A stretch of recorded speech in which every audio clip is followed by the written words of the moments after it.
Oh, let's go! Oh, wicked! Let's rock! Oh, wow. So, it's been a little while since I streamed, I won't lie. But we have got some properly exciting, fun stuff to do today. Right. So, um, right.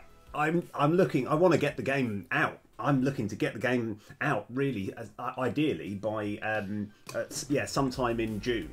I haven't got a set date yet because I still have got more things to put in.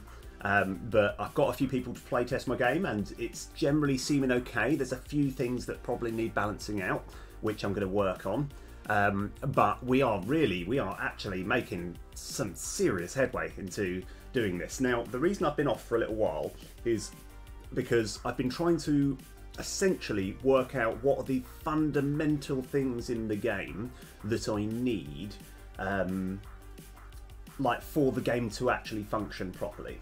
Like, so a friend who played it pretty much said, well, I don't know how to play the game, you know, and I hadn't really put in a tutorial system, and I've been trying to work out how to do a tutorial system, and like what a lot of games do, and I'm kind of jealous of how they do it, is they'll bring you into a real scenario in a game and just have boxes saying like, if you press this then this happens and stuff, whereas I just find that such a pain. So I want to, and also I don't want the tutorial to be too much, you know. I want it to be like, oh, here's a few lines, this is basically what you need to do, try and work out the rest for yourself. That's my general plan. And I want to sort of give people a bit of information like each time. So like I think if ever we sort of date back to well, I say date back, it's not that old, but there's a game that's called Tales of Xillia. Now, I'm a fan of the Tales of games in general, apart from Tales of Arise because it's single player. But what Tales of Xillia did was every time there was a new tutorial, it introduced it so seamless. And it was literally, we were halfway through the game. We were like 40 hours into the game before it did the last tutorial. And I was like, perfect. All right, you have taught everything at the exact perfect rate. And I love that game as a result.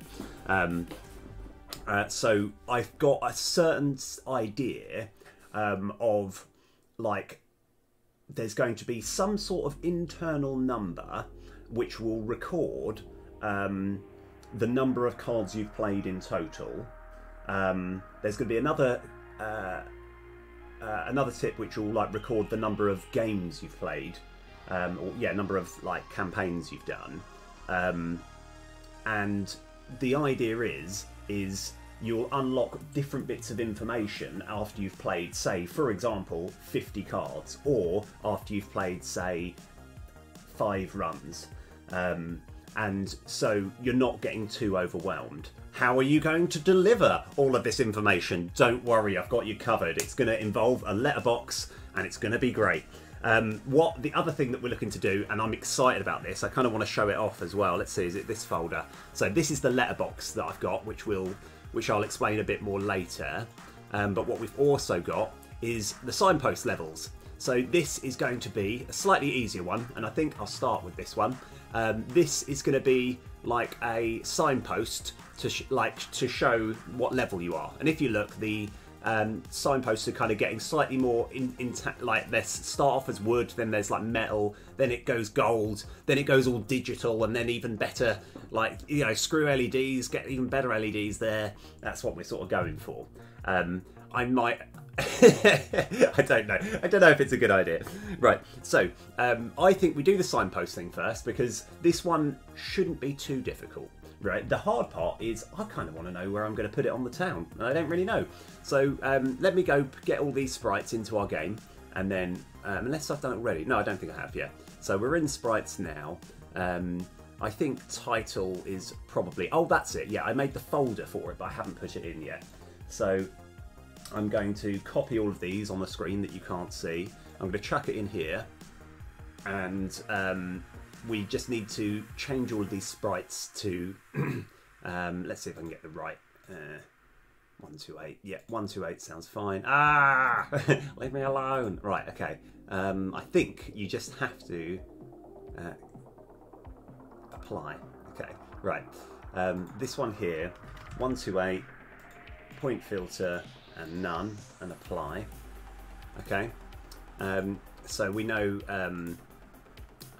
we've got this here, and I'm going to just create a little game object now, create a 2D sprite, square, and we're going to just chuck one of these sprites on it. All right, and then we're just going to kind of move it about. Let's go move it to, I think Frontier should be fine. That's just saying how far it's going to be in front of the screen. And then we've kind of got to work out where it would fit on the town, because I want it to be clear and visible. But I think, to be honest, this one, I've got sort of plans for what I want to do this, and I don't know to do this stream regarding this signpost, and yeah, I don't know exactly how well. It's disappeared. Where's it got to? Right, let's go 0 and 0. There it is. Right. Oh, I mean, I don't think it should be in the middle of the town there. But I've got to have a little look. Let's go work out where we're going to put it. Where would make it a good lot of sense. So maybe, I think that's about the right space. Like maybe something like here, so it's kind of in front of the gate. Yeah, and I think I should try and get an exact location. But I want it to be like, this is where it gets a bit confusing. I want it to be in the same spot every time, right? So in the cases where you've got a really like narrow, almost square-like screen, it's not going to be, it's not going to be like one of these, because these buttons change regarding the camera size, whereas this, I want it to be like part of the town. So let's have a look. Where shall we put it? I quite like that. I think that's fine. Let's just try and get the numbers a bit more rounded. So let's see, 0.8 and minus 3.5. How's that? Let's go look on full screen, see what that looks like. I think that's okay. You know what? I don't think that's too obnoxious. I think that's kind of fine. All right. And this, we're going to now get some code. The coding bit is obviously the best bit. I love coding. I'm too excited. Right, yeah, the coding bit is definitely the best bit. So we're going to make it, first of all, we're going to get this, we're going to attach a script to this, and it's going to detect what Rumple level that we're on, and then change the sprite accordingly. So, let's go! Oh man, I'm so excited. properly excited. So this will be letterbox. Actually, no. Importantly, letterbox town GO game object. Okay, and I'm going to write it down. I think I decided 0.8 and minus 3.5 is the X and Y scales. We've got the thing there. We're gonna have a script which we'll put in. I think town scripts is fine. Oh, I've got a script called Numbo. I can't remember. In my head, I reckon the reason I made Numbo was because I was so annoyed about something. I was like, fine, just name a script called Numbo. See what... you know. I can't remember. Yeah. But anyway, so this will be letterbox town script. Like a pro. Thank you. Thanks. Thanks, Visual Explorer, or whatever it's called. Visual Studio. Thanks for reminding me that you exist. Right, okay, let's go. So, what are we going to do first? So the sprite renderer is the thing that keeps track of what is actually on the sprite, what the picture is showing. So let's go make a public sprite renderer and we'll call it letter SR. We'll just have letter because I could do letterbox SR, but yeah. So now we're going to have, I kind of want the transform as well. So public transform letter trans, void awake. Right, so we're just getting hold, make sure we got access to the sprites.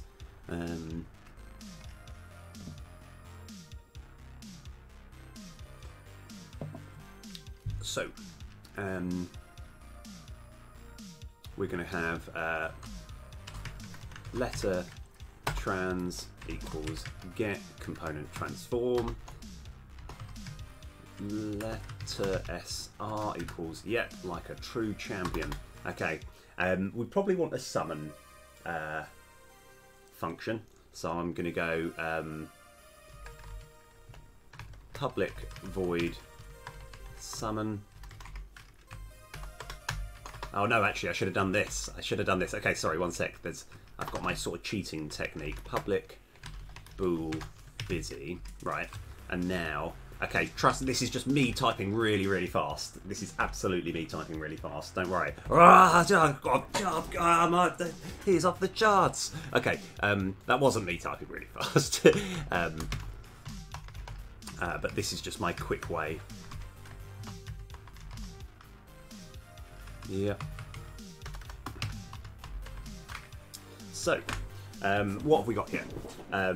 This is going to be the function that we call when we're looking to summon our signpost. So, so what I always do, I always have a busy bit equal true and false, and then this is just to stop you getting an error message, which we'll come back to in a sec. So, I want it to be quite simple. We're going to start off with having the letter sr dot color equals color dot clear. All right, so that makes it invisible. All right, and then and we should probably, I mean, we can actually set the position here if we want. Do we want to do that? No, I think for consistency, we actually create, when we're actually summoning it from a different sprite, from a different script, we tell the location. So I've got it written down there. So 0.8 on the X, minus 3.5. But I'll worry about that a bit later. So we want to make it clear, and why not make it, do a little boink as well. So it just kind of clears, and it's, yeah, I'll show you what I mean. So now we can go int chum equals mover dot instance dot fade sr to color, letter sr,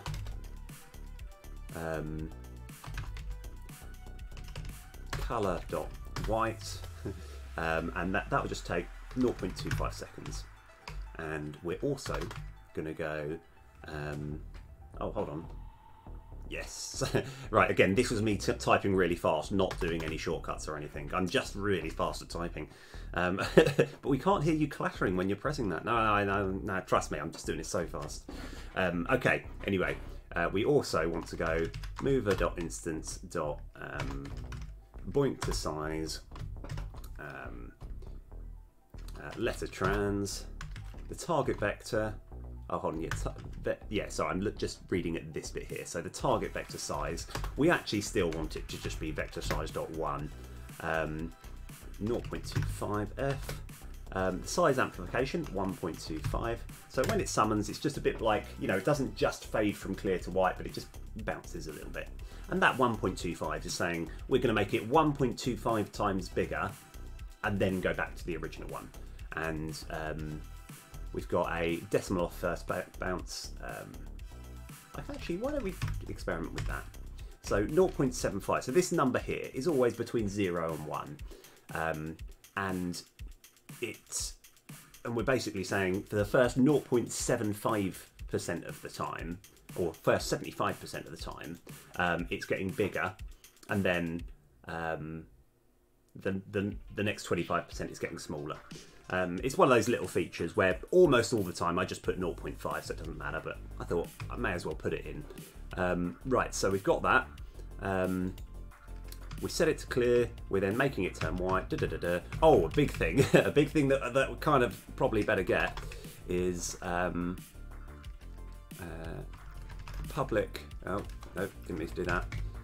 We actually want to set the sprite first. So there's different ways we can do this. What would be the easiest way? I think we just use a resource.load and get the correct number.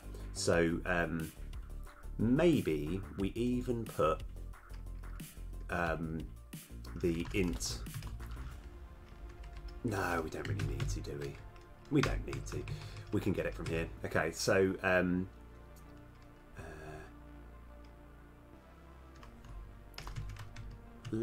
letter sr dot sprite equals resources dot load all sprite, and then I'm just going to go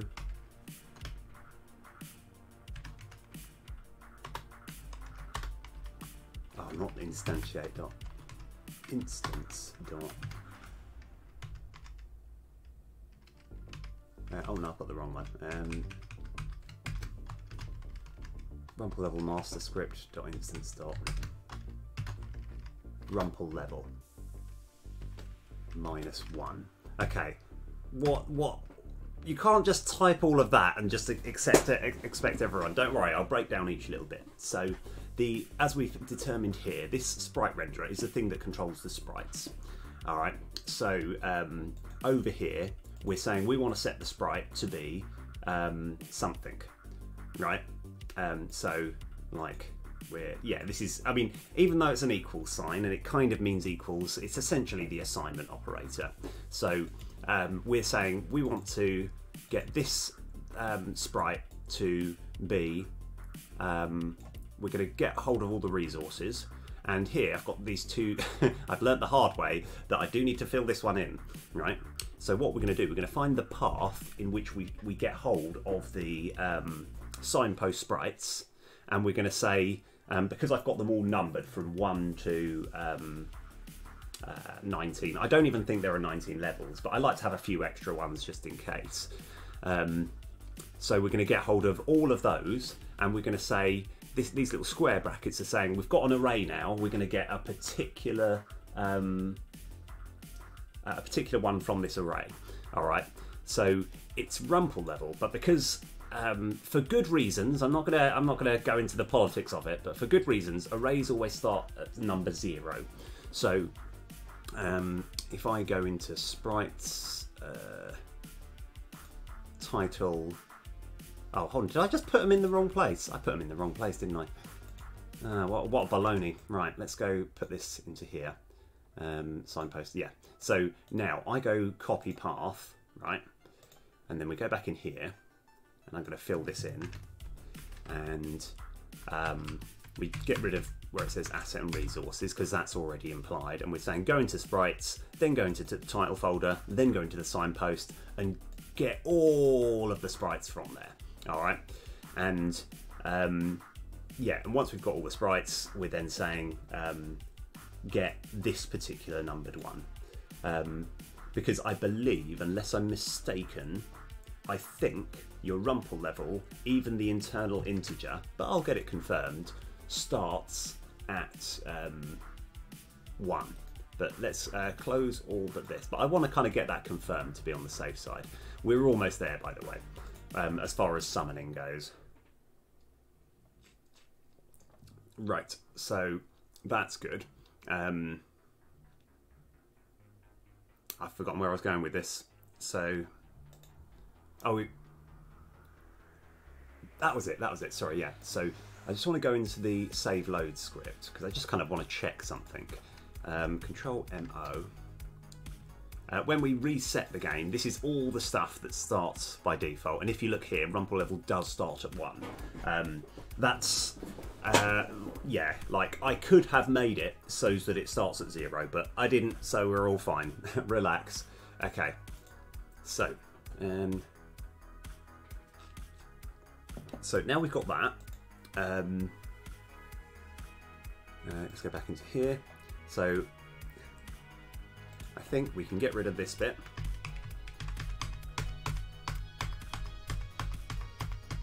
There we go. Just tidy it all up and attack the keyboard at the same time. Right, so this is the summon routine. And what we also want to do is a public void update sign routine. No, update sign. And then private enumerator update sign routine. See, this is why I should have done the yeah, busy equals true, busy equals false, and it's going to be similar to this. We just don't need the fading. So the purpose of the updating is if you like actually level up, there's nothing at this precise moment that's changing the signage. So update sign routine, we're going to have start coroutine, update sign routine. Okay, we got the red squiggly message of doom, but that's okay. We're now going to copy this, and we're going to copy this, but just not all of it.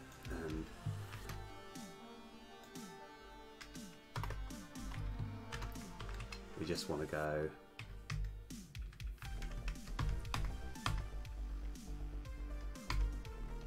yes. Okay, right, this looks perfect. Okay, so now we probably should do a few little tests as well. So why not go void update if input dot get key down.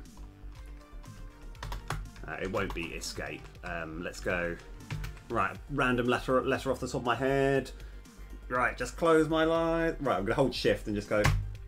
Right, G is the one. Okay, right. So if we press G, I'm just gonna have update sign. Okay. All right. We're almost ready. We just need to put this into our like summoning routine. So here we have our title master script.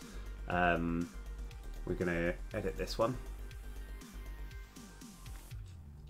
And we want a new game object here, which will have private game object,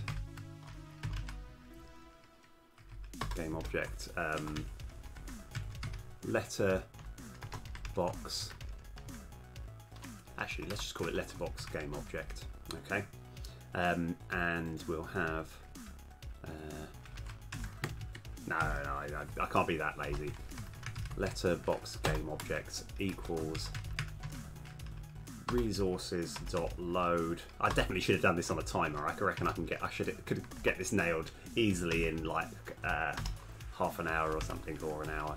Probably not half an hour, because I think the stream's been going on for half an hour. Okay, terrible example, but I think this one would have been good. I feel like if I was racing, I could have done it. Right, so now we just what we need to do is we need to find a way of so this title master is the thing that summons everything. It's like this overlord of everything, and we want to get hold of this. So we're actually going to delete this, but let's go find a space for it somewhere.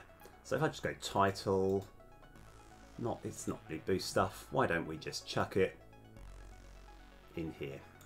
All right, so this one here. Now I can go right mouse button, copy path, right? And let's delete this like the true renegades we are. Okay, so now we're going to copy over here. Right, so this means now we have access to our game object that we've made. We haven't tested it, but we're going to test it now. So what point do we want to put it? I think we summon the town, and I think after the town script's done, maybe we can just sort of, maybe we could have it as part of the summoned town. Let's go to the definition. No, that'd be too complicated. So I think we just have it about here. So we're going to say letter town box script, and we'll just call it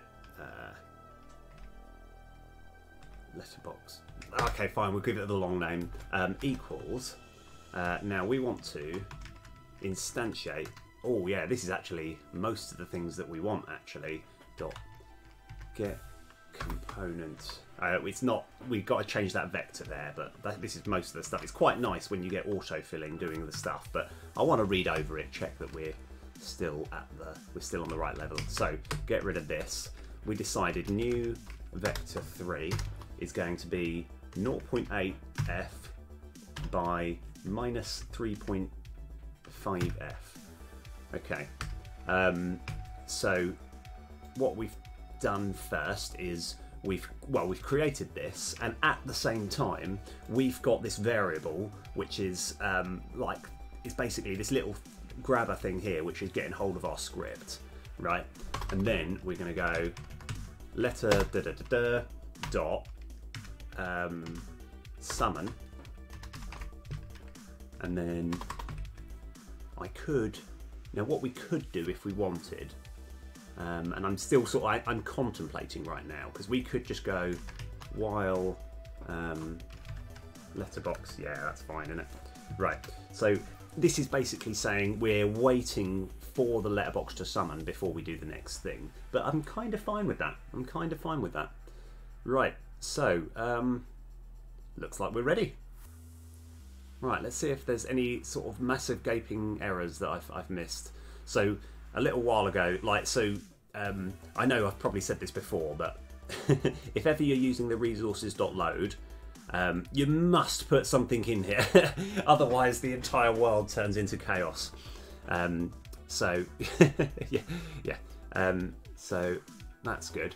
I think we just give it a shot, see what it looks like. Right.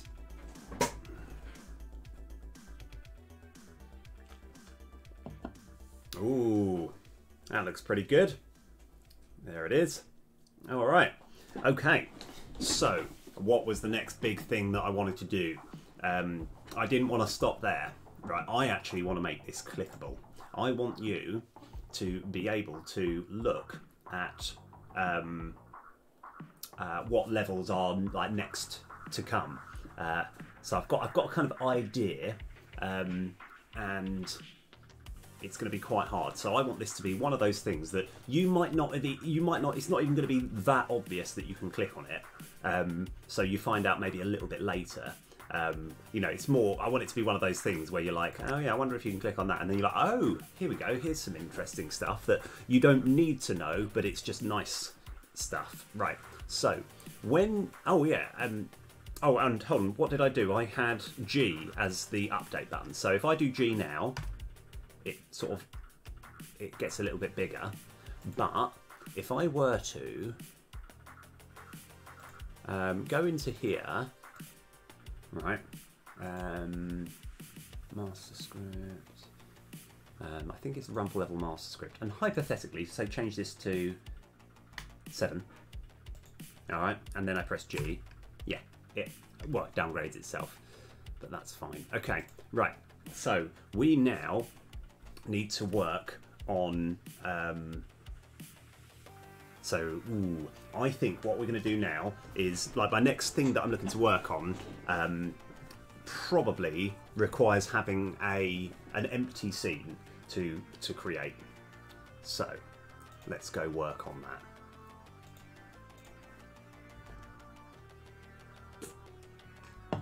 So if we go scenes and we just go into our test scene, yeah, we can save that. And let's go check where we haven't got anything. Oh yes. Oh, of course. Sorry, yeah, this save addy trial script. This was when I was desperately trying to sort out a save problem that was actually non-existent. But hey ho, it's been fixed. It's been fixed now. So what we want is, in fact, I'm gonna be right back. I just want to quickly check something out, just so that I've got a better idea. So let's just go back to the title scene. Yeah, there is something little that I kind of want to check out. Yeah, I love it. Yeah, it's not too invasive. It doesn't get in the way too much. Yeah, what I want to do is just click on here. All right, and click on this. Okay. Oh. Okay, now that's interesting.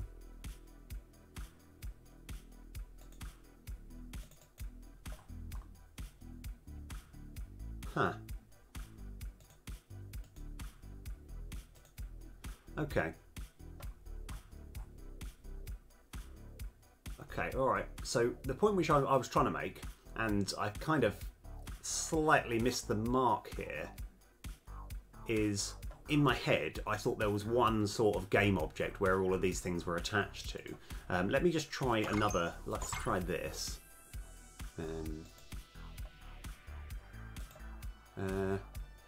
No, that is not the case.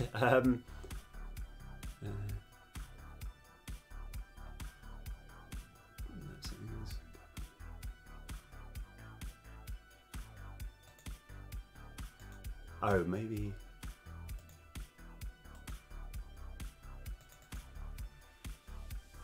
Oh no, okay. Alright, so it's a little bit like what I thought. This particular game object, this ticket level master script, does have hold of a few things, but just not quite as many things as I thought. Okay, alright. I've learned nothing from this experience. Right. So we are going to use this, our not Unity UI master script.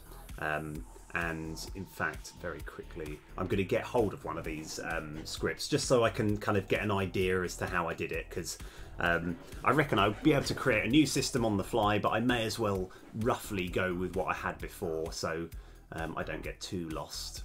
So I'm going to press Bio Boost. We're going to pause that. Let me just unpause, go over here, ticket level master, ticket level menu script, let's edit this, and when we summon, we just kind of want to have a look as to how it all works. Okay, right, that's all rocking. Okay.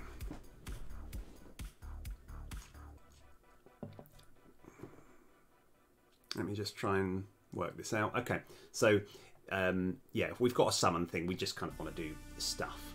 Okay, so that's all good.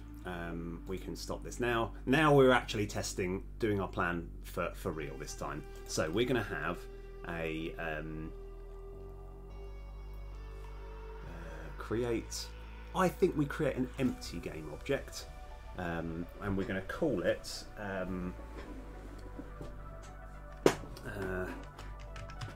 Level info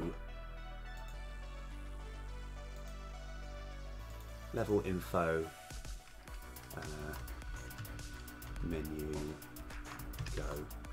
I think that's probably good enough.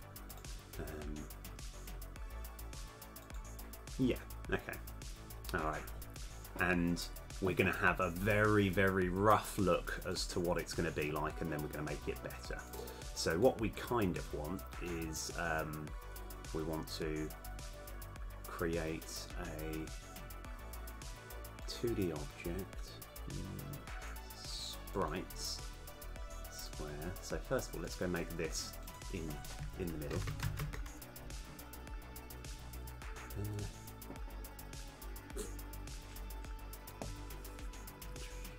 And let me try and think of a good way of doing this. Okay.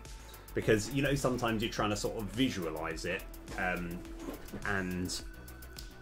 that's kind of, yeah, I'm trying to sort of make sense of what I want it to look like.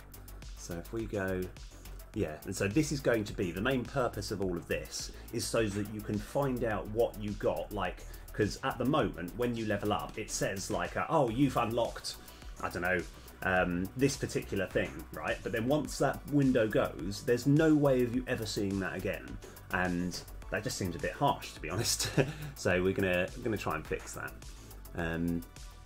So this will be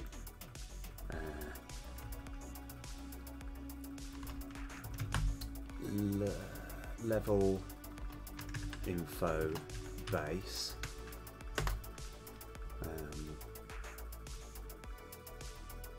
and we kind of want the sprite. Why do I never remember what the sprite is called? I think it could be.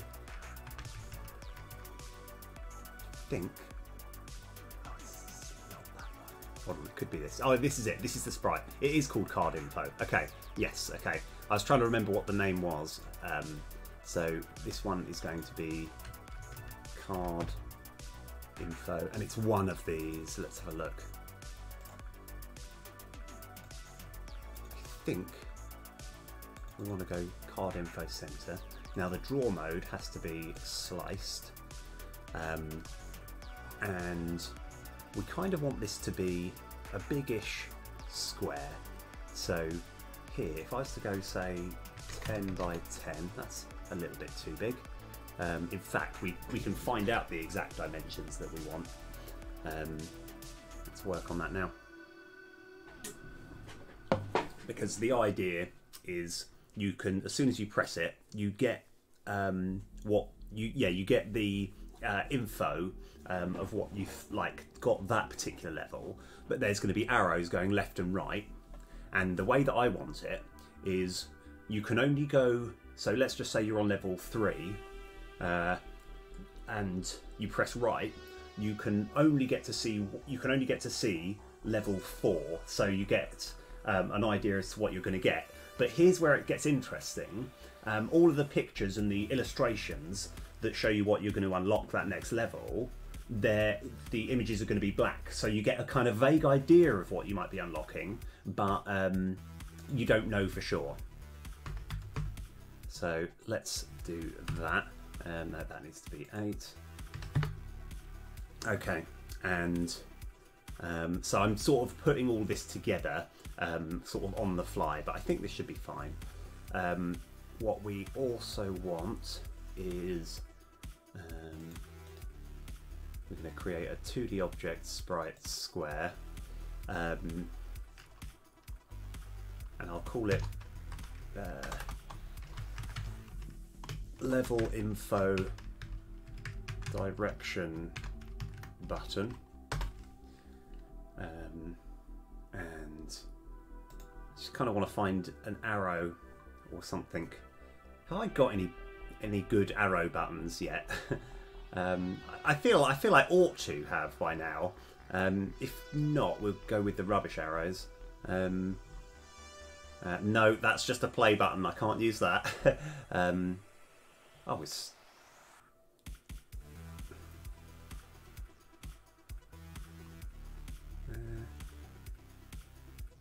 the answer is no, not really. So what we'll do, we'll use this one for the time being. We can always make a slightly better one. So there, we're going to go button left. All right, and all we actually need to do is just change this to sort of -5. I think that's fine.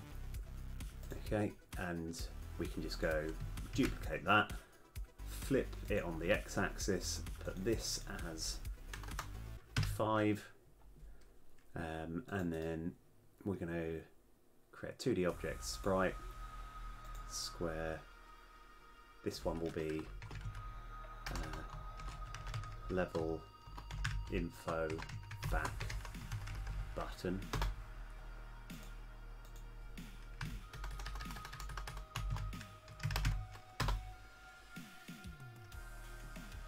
And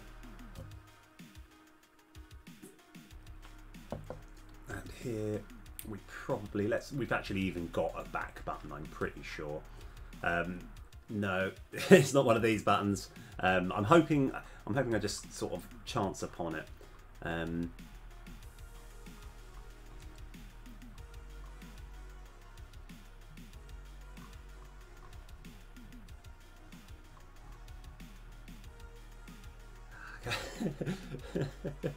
Right, skip back. Yes, okay, perfect.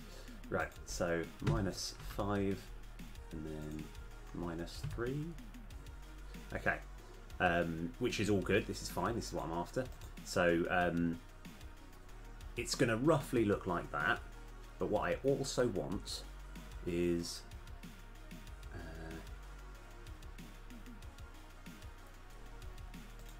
we're going to create another 2D object, sprite, square. Instead of me actually, I'm going to just find the place. This is going to be level info menu sign, I guess. It's probably a bit wordy. But right, so where are we up to at the moment? We are getting rid of all this. We want to get hold of title. Let's just go put this one here for the time being. And we want it to be -3. Maybe that's actually good enough. 5. Yeah, because I want you to kind of like this to change while you're while it's all kind of like animating. So yeah, that looks fine. Okay, right, now the coding bit. The coding bit's the best bit. Okay, so when you're actually leveling up, there's actually a bit of an animation as all of the things suddenly come on the page. Now, we can't really do that because if ever you're on, say, level 15 and you're like, I wonder what I got on level 2, that'll mean you have to watch the animation of 14, 13, 12, and I want it to be a bit quicker than that, essentially. So let's try and work out. Yeah, so there's different ways to start. Because sometimes we've got to just try and work out exactly how we want it to arrive.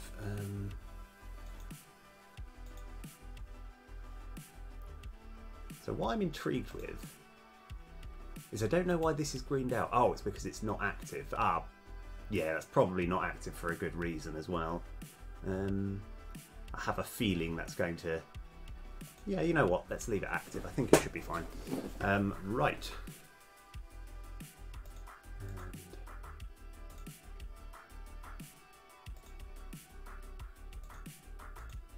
Okay. So let's actually, we can get rid of these now. Remove component. Remove components. Okay. Right. So we want all the information for each level, and maybe because when you actually go on to level 1 you haven't really unlocked anything because you start on that, so maybe I should just have I don't know, we'll leave it blank and then we'll find something to do with it. Right, okay, so now we have got to make all of these things do stuff. It's like, here is the plan. I feel so there's a particular streamer called Code Rad, who's a very, like, really good streamer. I recommend him quite highly, and he's really good at programming, and he was working on this really awesome spider, who I think he had a separate artist to draw, and his original idea, he just did a little circle with little arms running off. It's like, I want a spider to look like this but actually look better, and obviously the spider looks insane. But his drawing was just like, okay, let's see if we can just do a quick circle with some lines going off it. Yeah, anyway, that's kind of what I feel is happening here, in that it's like, I want all the ideas to occur but I haven't actually implemented anything. I've just essentially laid the groundwork out. So I think we are actually we're gonna have a new scripts, town scripts. I'm gonna keep it here. I think. So create C# script. We'll call this letterbox menu script. Yeah, I don't. Hopefully that won't cause too much confusion. So there's going to be a lot going on in this script. So first of all, why don't we actually get the summoning thing sorted? So edit script. How are we going to summon? It's not going to be anything particularly exciting. So public transform. We'll just call it base trans. Public sprite renderer.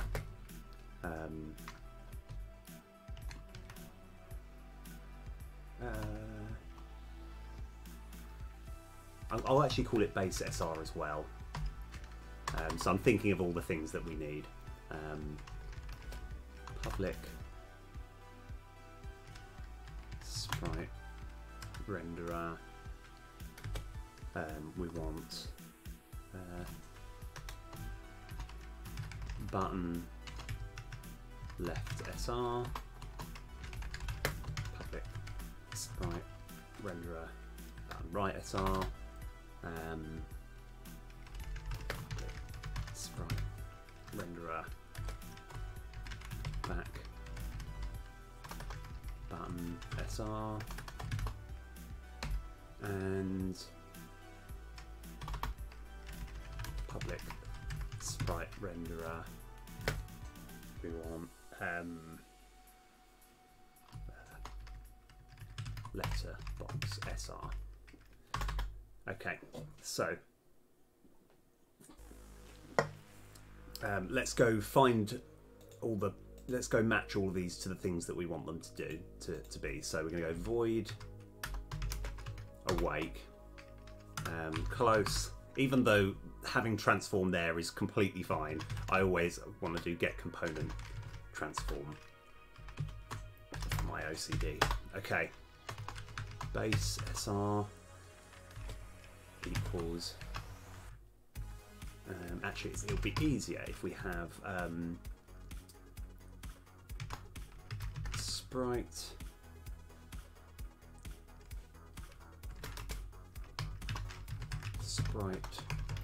group equals get components in children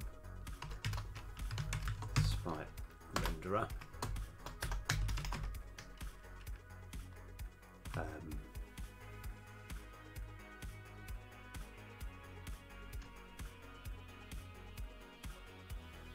What have I done wrong there?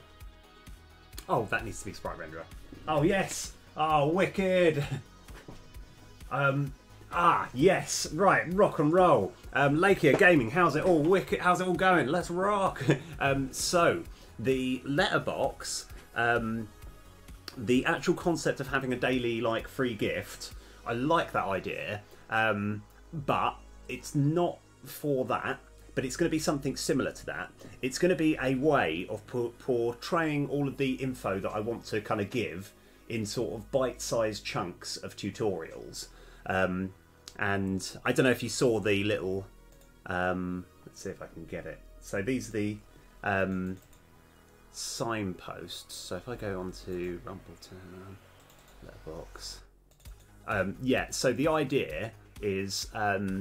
like after you have, like, say for example, played 100 cards, there's going to be an internal monitor which will clock that, and it will say, we can add this new tutorial, and each tutorial is going to be either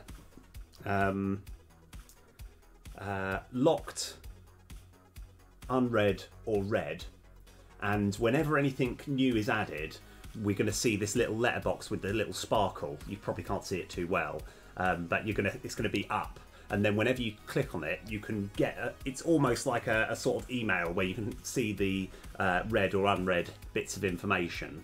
And when I realised that quite a lot of these tutorials are going to be conversations, I was like, well, you can't really put it in a letter.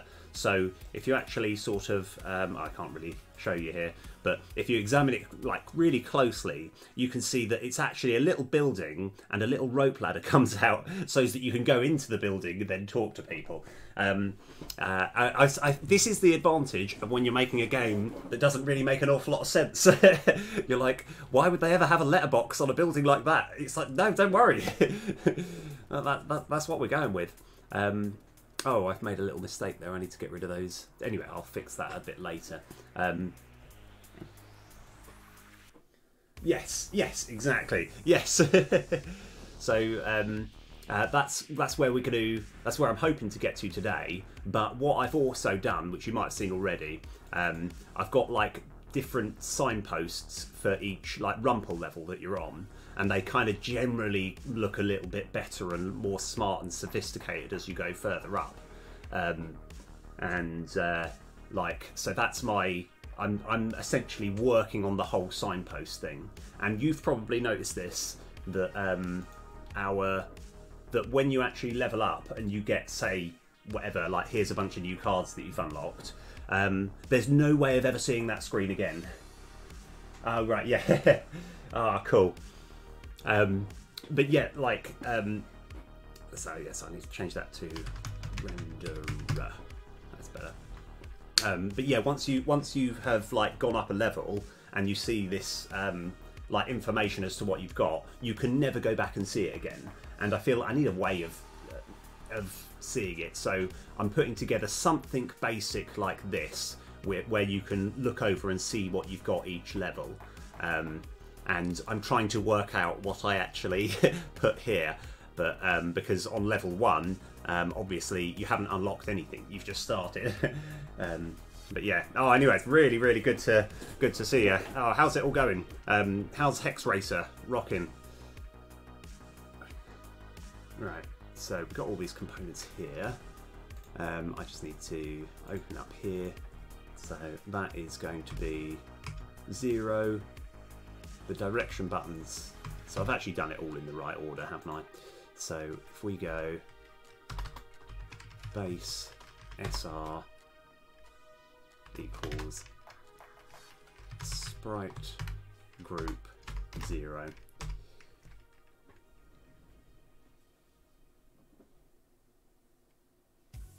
Yes. Oh yes, that's a good point actually. Yeah. So there's, it's like, yeah, but I mean, as it is, this is actually specifically the Rumple level stuff. But what you're saying, yeah,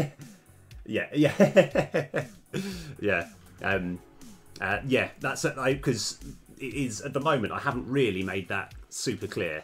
So, but this one at the moment is only dealing with what you actually get from the level up. But I definitely should do one for the years as well, because the information is badly put together. So base SR equals that. Button left. Oh yes. Oh yes. Oh no. That yes. Yes. And yes. Oh man. Okay. Right, Betty, you have done all the work there. I was ready to. That was going to just be a lot of grinding there. Right. So what we kind of want to do is we're going to have a public bool busy, and we're going to chuck one of these bad boys in, but we're obviously going to call it summon, and this one here will be summon routine, and this will be summon routine. And how are we going to do all of this? So this shouldn't be too hard actually. Oh nice. Oh, it's looking brilliant. Oh, this was a question that I was going to ask. Like when it comes to Hex Racer, if you're playing like on a control pad, is it actually sensitive to the analog stick? So if you, for example, just edge left, will it edge left, or is there just a flat, you're either going left or not system?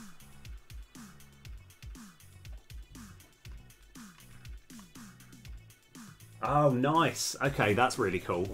Yeah, because I was thinking, because that is, you don't realise how much you need that. Because obviously, if you think there were loads of racing games, obviously on the SNES and everything, that we just kind of got used to there just being a flat go left or go right.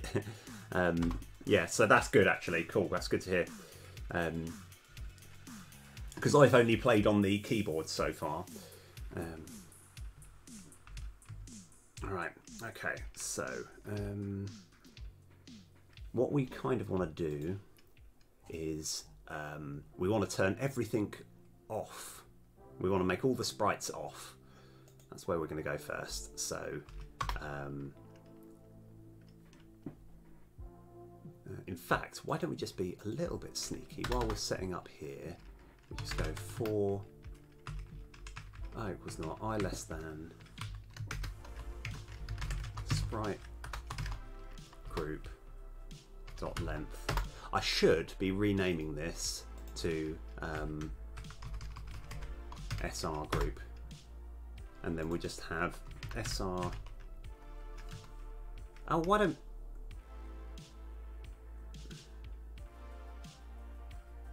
group I dot color equals color dot clear. Okay, because there's a specific order that I kind of want everything to work in. So we're going to have so yeah, actually I should do this. So I kind of want to go Control C, Control V. This one probably can be private, it doesn't matter too much, and then we just do that, so that way we can get access to all of these if we want.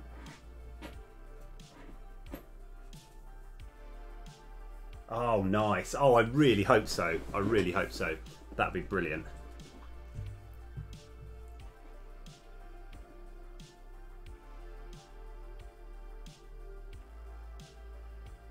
Oh.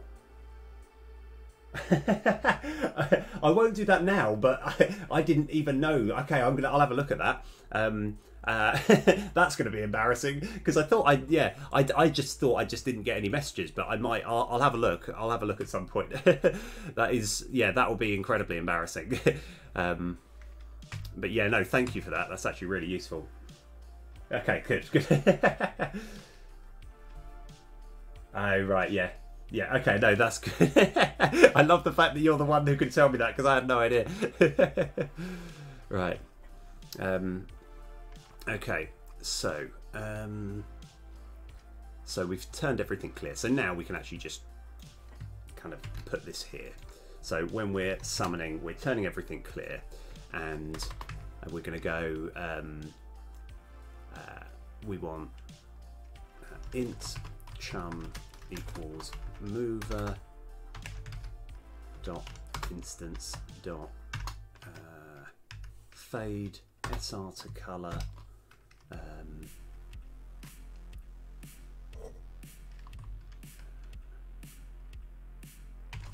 base SR color dot white and 0.25 seconds.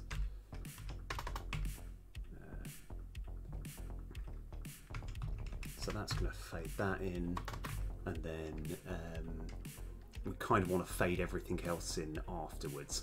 I kind of wanted to dabble with, you know what, let's do it. Let's dabble away. We're going to go base SR dot size equals vector2 dot 1, and I think I've got it here somewhere. Did I actually make this, or did I dream that I made it? Mover.instance.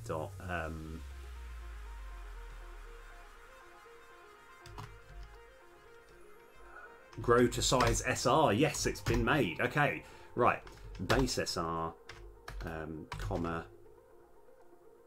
target vector new vector 2, and that will be 8.0f, 8.0f, and that will be 0.25f, just so it kind of grows a little bit as it's doing. Okay, so that's good. All right, and then we just want to fade in the buttons as well.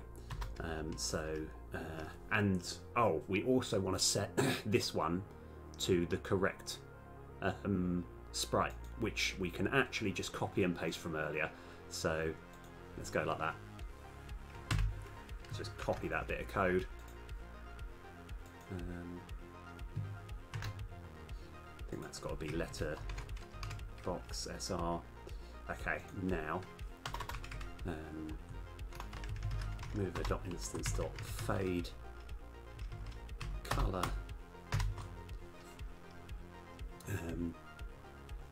and I kind of like the idea that we could just fade them all at the same time.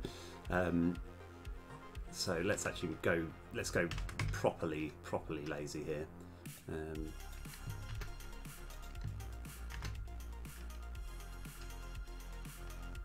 Ooh. Oh, you know what? Yeah, it's fine.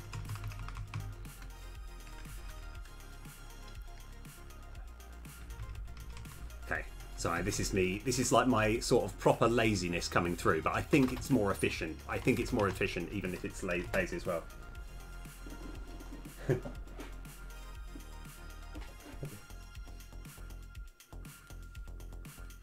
yeah.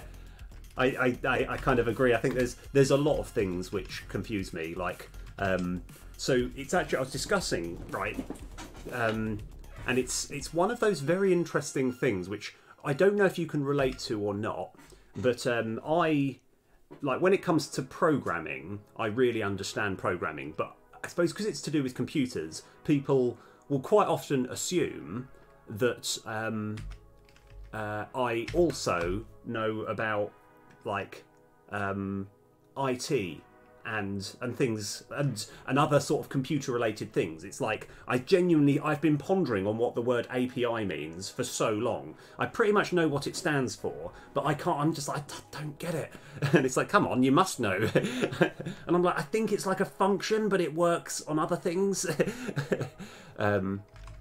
So let's go get rid of that bad boy, chuck that in, and then we can just go SR group I. Okay, so may as well get everything like coming alive at the same time. Okay, all right, so that's where we're at the moment, and what we kind of want to do at this point is this is where it gets a little bit interesting. So I'm going to have public void. Right, this is this is going to be fun, but there might be a little bit of grindy code that I need to do at some point. Public void show current level illustration. I shouldn't be using, yeah, just show current level, that's fine.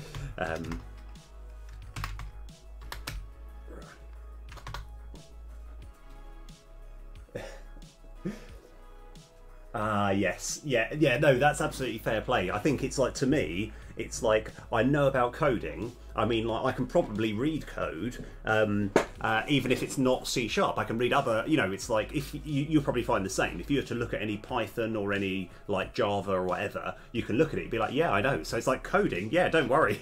But most questions are like, well, my PC won't start. You know, why? I don't know, I can't fix that.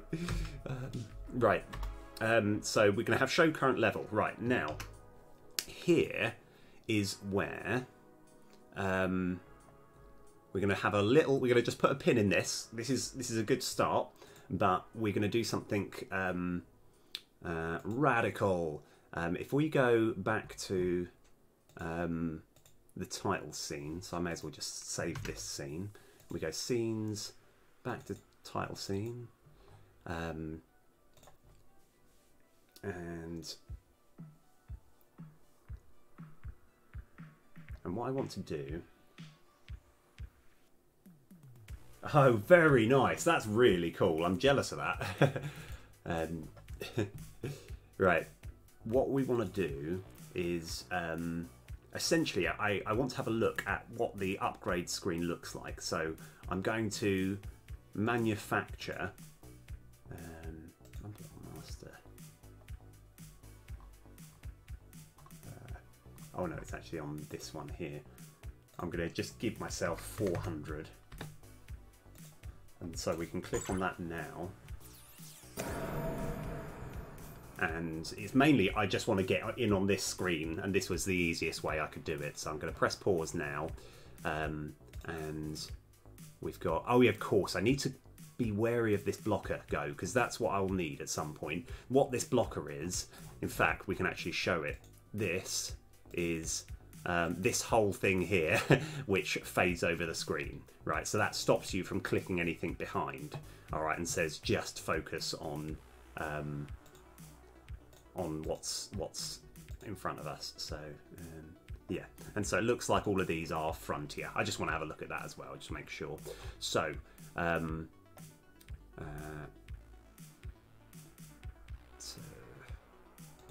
I click on here. Oh. Huh. Okay. That's very interesting. It looks like... Oh, right. Okay. All right. I'm learning stuff here. So this Destiny text box isn't actually attached to the camera, which is fine. It's fine. We just need to get a few... we just basically need to get... That's it. This level animation go. That was what I was after. Right. Let's go into this edit script there. Let's go make sure that we've got hold of this level animation go. That's good. I just want to make sure I've got that available. They're the things that we'll need. And I think just to be on the safe side as well. Oh, it's all done in here. This Destiny text box script it's got far too much code in it. It's got way too much. Anyway, we've got all the stuff open that we need. We can work out a way. Oh, nice. Oh my god. Yeah. Yeah. Oh, that is brilliant, actually. So I take it, is it specifically PCs that you work with? Right. So we level animation go. Let's just find out where it is in all of this level up stuff. Okay, that's fine. Let's go back to the test scene. So let's go make everything in here frontier. We kind of want this level menu sign to be a little bit ahead of everything else, and we want to use this, but we're going to kind of we're going to tidy this up slightly.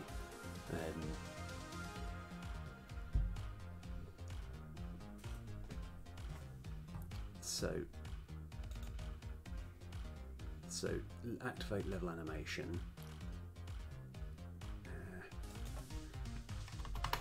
I'm going to have something like public void.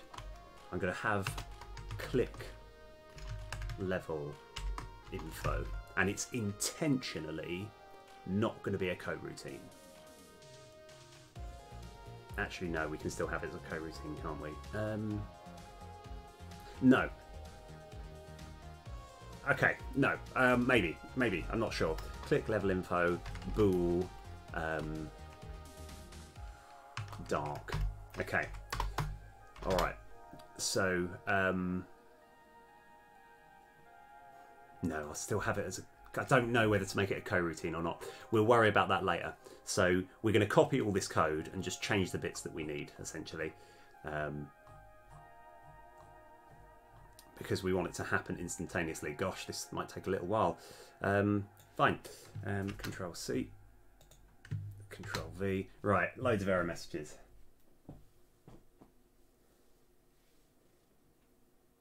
Oh, right. Oh, fair play.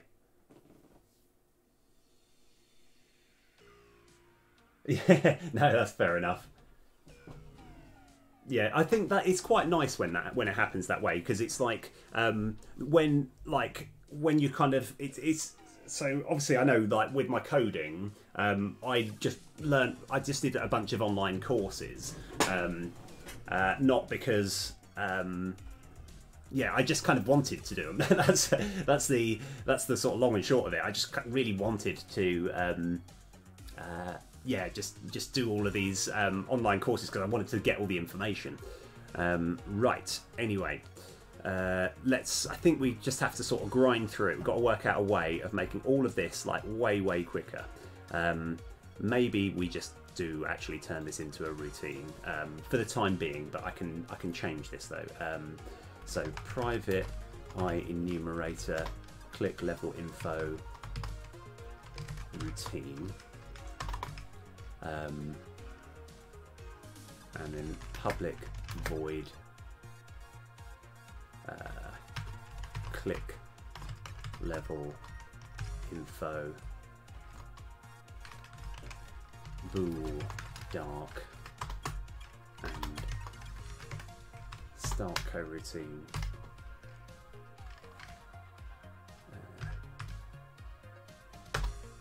Yeah, okay, that's good.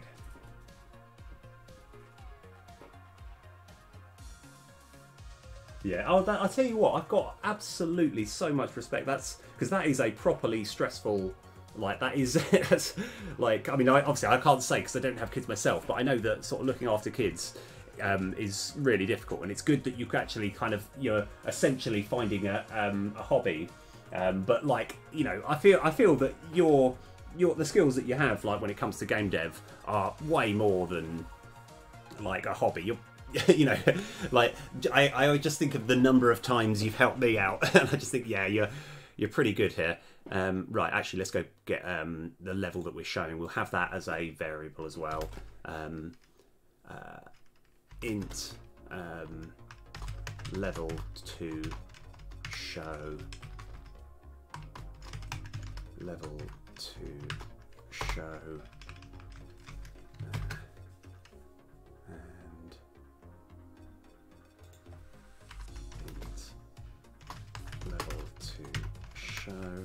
And I think we can just be a bit cheeky and just go level shown equals yeah, equals level 2 shown. So we're making a different version of it, but we are changing quite a few things. So what's happening here? Right, feels like this doesn't need to be as complicated as it is.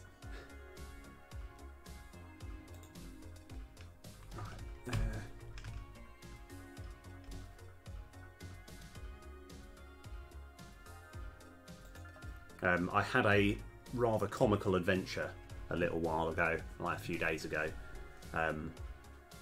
I was at a house party. Now, I'm not like super like the most social person ever, but it was nice. The weather was good. We had a barbecue, really good, and I used like public transport. I got a bus to get there, and it was, you know, not even getting that late. You know, I'd been there for like since like midday or whatever, and it was getting into the sort of early evenings, like 6, 7-ish. I thought, you know what, guys, I'm gonna head back.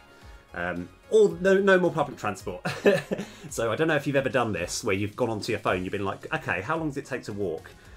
And it was 3 hours, right? A 3-hour walk. Now, I can do that. I can walk 3 hours. I thought, okay, let's go. But it wasn't quite as clean as I thought it would be, because like 3 hours, like I say, I can walk for 3 hours. That's not the difficult part. But I realised that the actual walking path took me through roads that didn't have any pavement. So I was like, oh. And as time was getting on, I was a good sort of like hour and a half to 2 hours through, it was getting dark, and I was like, this is this is really dangerous. So like I thought, what if I can kind of walk through the hedge, like the hedges rather than actually on the road. That was terrible. That was even worse. That was like, it seemed like every single like tree and bush, everything, they just seemed to have holly leaves, right? Which, as much as they look good from a distance, you don't want to constantly run into them. And I was like, this journey back home is becoming a lot worse. Yeah, and then I thought, okay, fine, let's keep wandering, you know. And then eventually it turns out I got within like about an hour's left of the journey, and I thought, well, I've got scratches everywhere. Well, public transport would have been safer, but there was no public transport going the route that I needed to go. Like it was on a Saturday. I think it stopped at 7, and I think I was leaving at 7:30 or something like that. So, oh yeah, and especially as it's only £2 at the moment, I was like, yeah, public transport would have been much better. But I eventually got to, I found like a little bit of an opening where there was a restaurant, and I thought, okay, at least I can stop here because I've been going through this, like essentially walking through this quite dangerous road for a while, And I just got an Uber the rest of the way, but it was just like, yeah, sorry. Again, it's more the journey than the actual conclusion, but it's just, I remember thinking, it's now pitch black. I don't know where I am. I'm definitely at least like an hour and a half away. I was like, it's terrifying. And I've got sort of the war wounds. It's mainly on my leg of just scratches of me trying to get through like hedges and stuff. Right, so anyway, where are we up to? Let's then check that.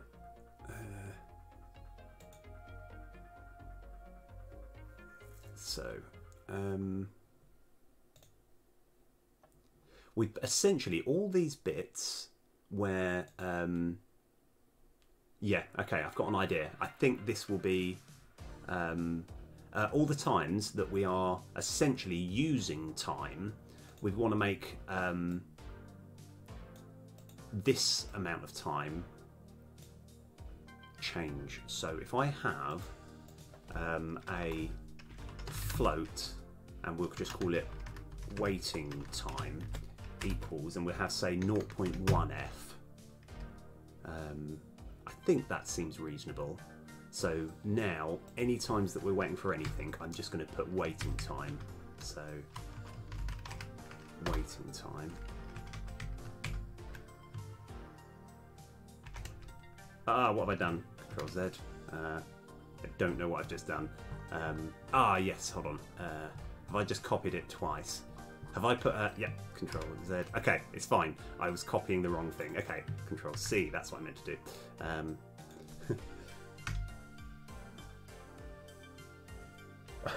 Yeah, yeah, it's really scary.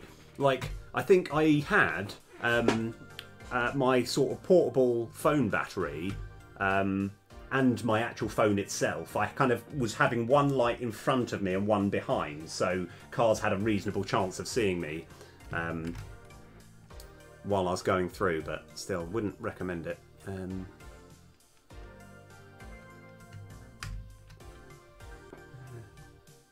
Actually, let's go make that 0.05. Yeah.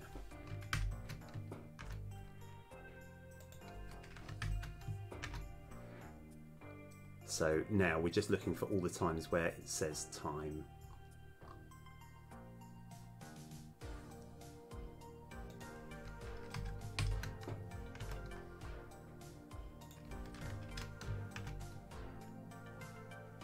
So hopefully this will do exactly the same thing as before, but just be faster.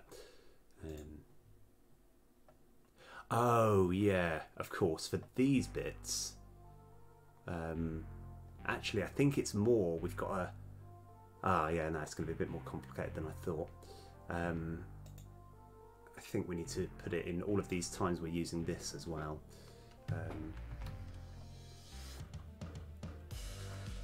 Yeah, okay, this might just take a little while, so that's why I'm kind of, yeah, I do apologise. This is, yeah, this will just, I've just got to change. I think that's right.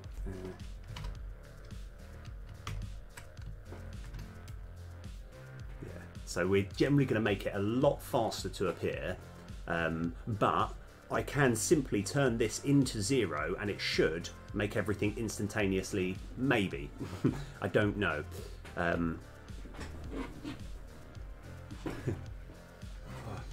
So backpacking, have you climbed any of the mountains? I know it sounds like I'm bragging now, and it is a bit of a brag, but I have done all 3 peaks. Not in one day or in 24 hours, but I have, in my lifetime, I've done all 3. So that's Scafell Pike, Ben Nevis and Snowdon. But at some point I've probably got to go to like the Lake District, see what all the fuss is about.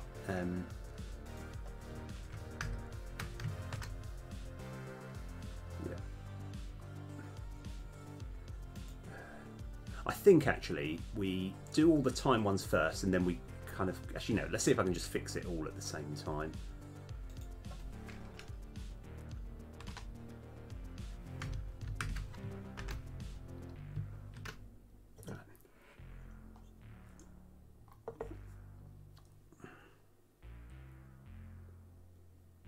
Okay. Yeah. Cool. Oh, nice. Oh, fair play. Yeah, Snowdon's quite nice. I know that's a little bit generic, but as far as actual, like, it's a little bit more welcoming, I think.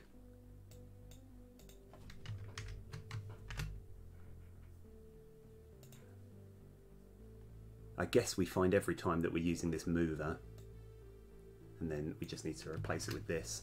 Because my main plan right now is just simply to... Why has that got an underline? Okay, it doesn't have an underline anymore, it's fine. Oh god, no, what's happened?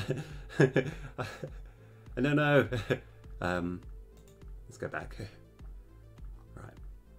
So we've just got a kind of like, any time that we're waiting a certain period of time for something, we just want to turn it to our generic flat waiting time.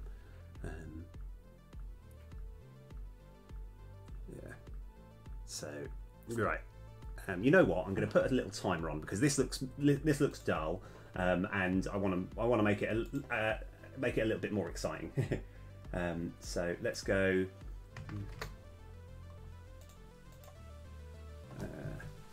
Right. Okay. 15 minutes. Let's go. Okay.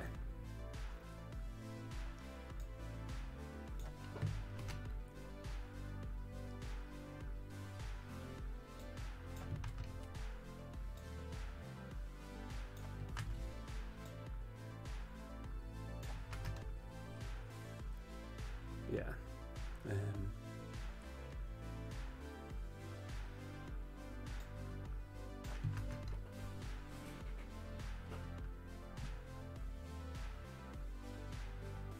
Oh, nice. Oh, fair play. I think you've probably got more patience. I'm terrible at when it comes to camping. I think and I think we've all had it where you're in the tent and you're about to go to sleep and you're like, I need to go to the toilet. And oh, that is just the worst feeling. And you're thinking, oh, I'm in this cramped camp. I need to climb over people in order to get. Oh, God. Might just be me, but yeah. I think I could just, yeah, I'm not super one for camping, but fair play to anyone who is.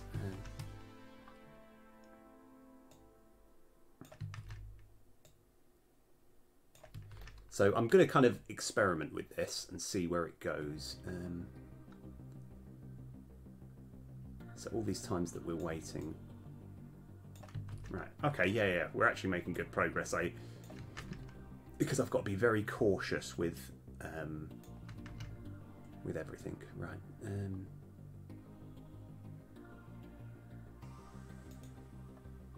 Oh yeah, that one can remain the same, I think.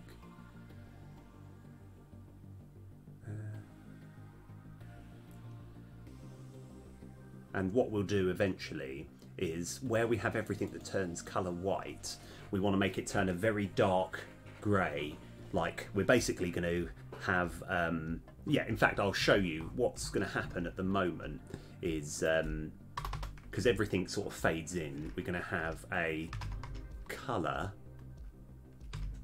spelled incorrectly, decided colour equals colour.white if dark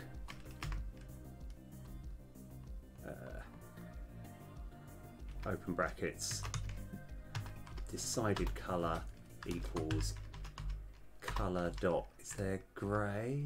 Oh, there's no dark grey, is there? No, in that case we'll just make a new one. New colour, and that'll be 0.1F.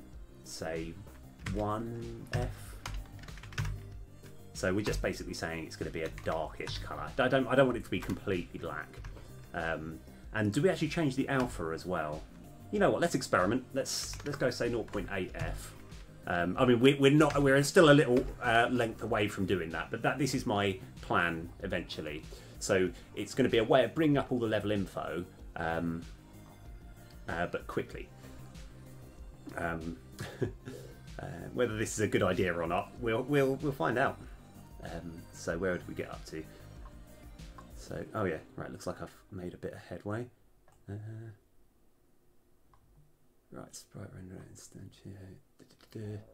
So all these boink to sizes, we're just going to make it waiting time and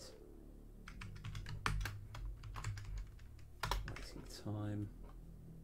Oh, I suppose on reflection, once we've actually done this, so that I'm not copying code over and over, we could actually use this same code again. We could actually get rid of one of these chunks of code and just have a bunch of variables saying like, what do you want the waiting time to be? But I'll worry about that later. Yeah, oh, fair play. Yes, yeah, oh, I know. I mean, the thing is I know that feeling, thinking, can I hold out? Because, yeah.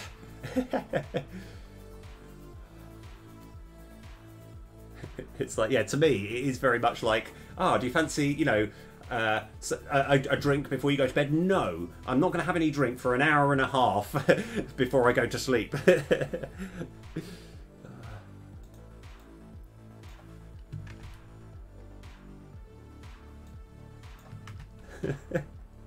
I think we were having a joke a little while ago. So I think one of my first times that I went camping, it was with some people from uni. Now, I didn't do this, but like managed to all bundle in this tiny tent where there barely is enough space for people to actually lie flat. And I was in the far end, so I had to climb over everyone else to leave the tent.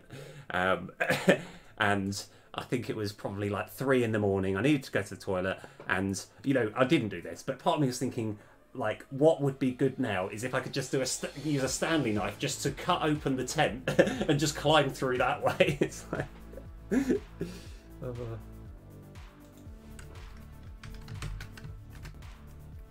one thing that I would say is that when you actually have a decent sized tent, it's not as bad.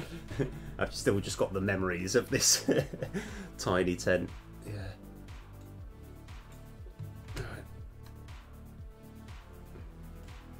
We don't actually know if this is going to work, but we'll have a look.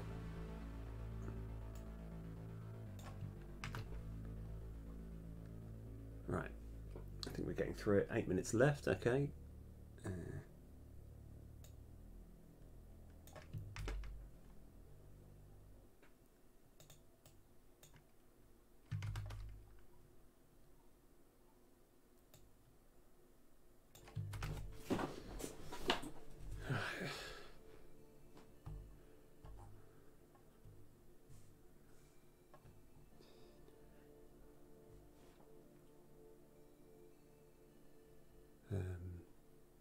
Yeah.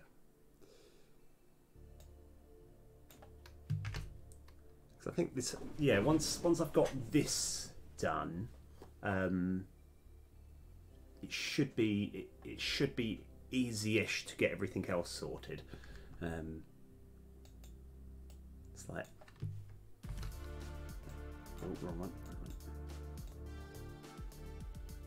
Yeah, I've got to be cautious because I'm just changing how long it's taking. So these integers that I'm changing them all to the generic same waiting time, so that everything happens really quickly.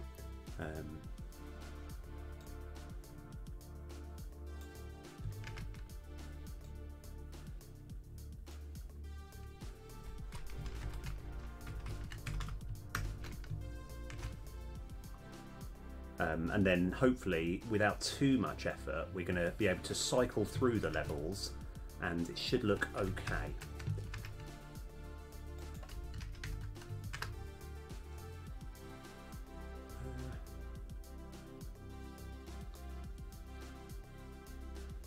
Oh, no, I see the mistake that I've made. Oh, I've made it twice. Hold on. Ah. Need to be changing this one. So whenever we're boinking to side, I've got to do that.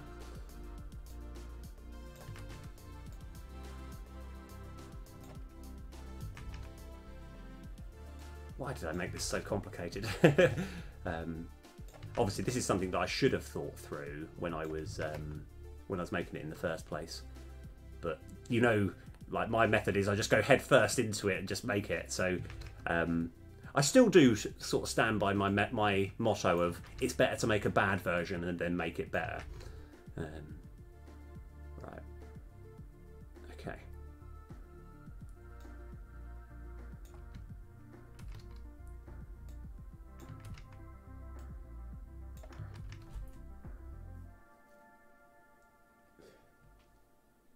Yeah.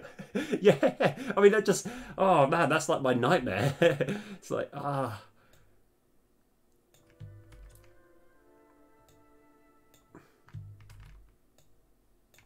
Right. Okay, 5 minutes left. Okay. So.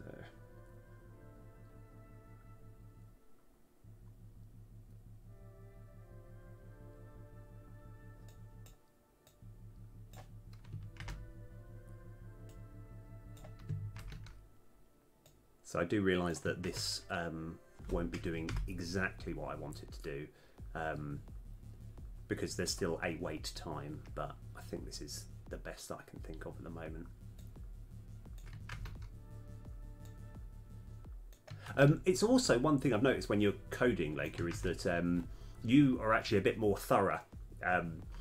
You won't often put in code that you'll think, oh, this looks bad, let's just kind of see if it works and hope for the best. You're actually a lot more sort of systematic in thinking, no, let's try and work out every problem that can occur before I commit to putting in this code.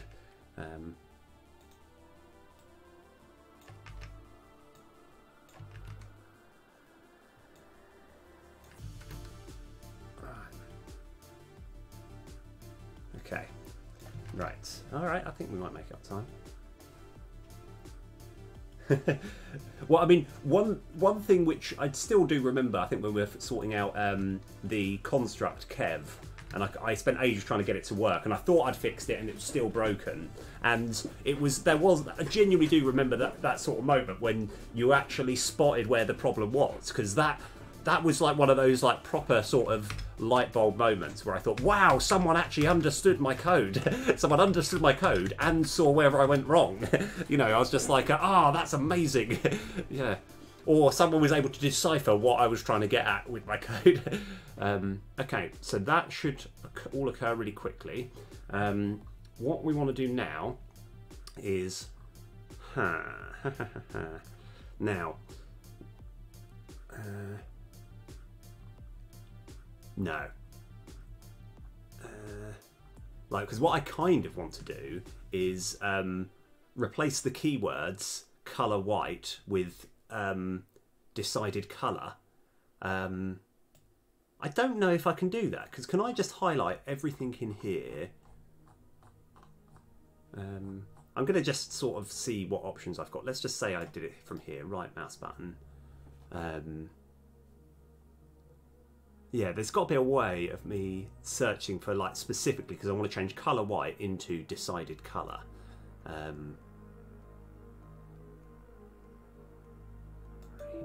Oh yeah, no, fair enough. I think it shouldn't take me too long.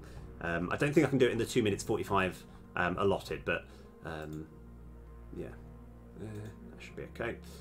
Right, so what we want to do now is have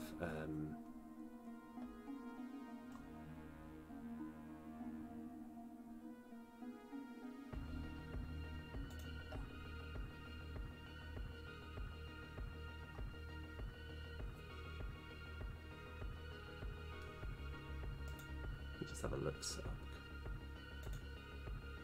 CMS. Okay. Right. Yeah. So we're looking to change all the things where it says color white.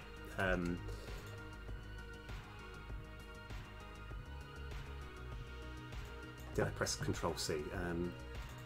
Control C. Okay. Yeah. Okay. All right. So yeah, let me give myself a little bit longer.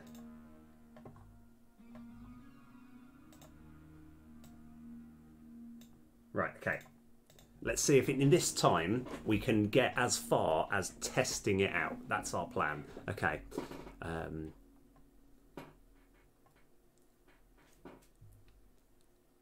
So yeah. Colour white. Find all references. How many references are there? Hopefully this is just. Oh no, hold on.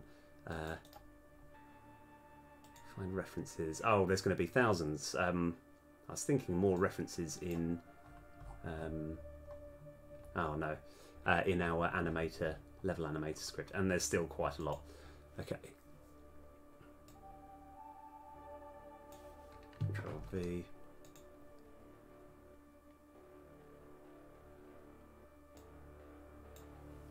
Yeah, okay, I think this might be the quickest method. So we've got to just change. Oh, no.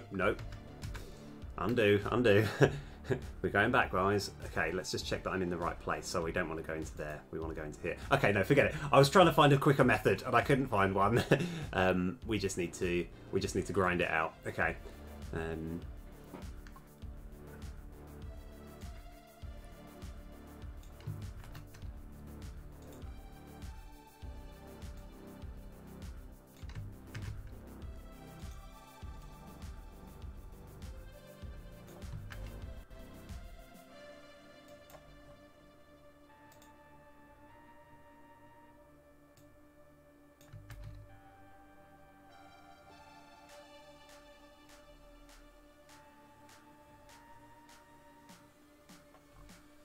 Got to be a point where I'm changing the. Oh no. Okay. Oh, we can't do the cards. Okay, I'll worry about that later.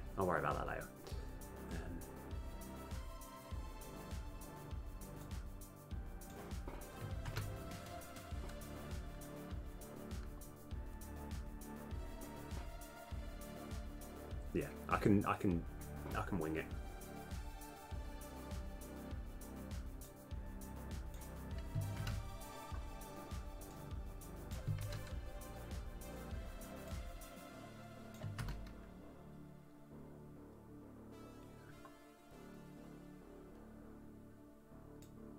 So it should be relatively easy to cycle through. Desperately looking for anything that says colour white.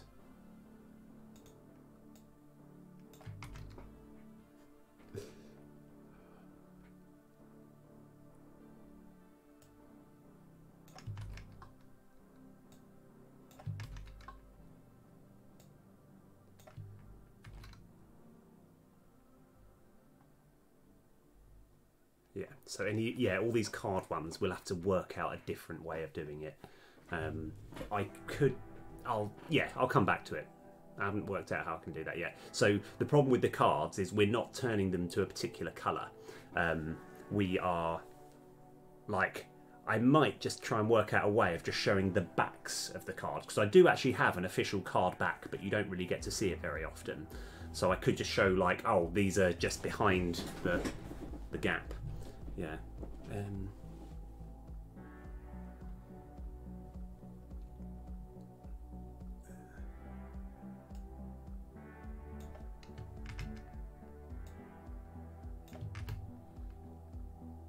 So, right. Okay, this wasn't quite as painful as I thought it was going to be. Okay, that's fine. Okay, right. So do we have any form of unsummon?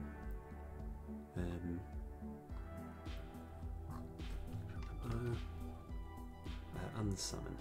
What happens? What happens in the unsummon? Oh, that's much better. Yeah, just do that. Just do that. But we can make it a lot faster. Time to take. Let's just say 0.01 F. Yeah. Oh, that's much better. Yes. Okay, I forgot the whole unsummon thing is the best, most useful thing in the world. Okay, right. So, now that we've done that, what we're going to go do is on the letterbox menu script, we want to get hold of a game object, public game object. Right, 9 minutes. Okay, I reckon I can get it done in this time. This will be level anim go, and we'll say level anim go equals resources.load game object, and then we're just going to fill that in before I forget. This is this cheeky one here. Oh, it looks like we've got an error message. That's fine. Let's go copy this path. Control V.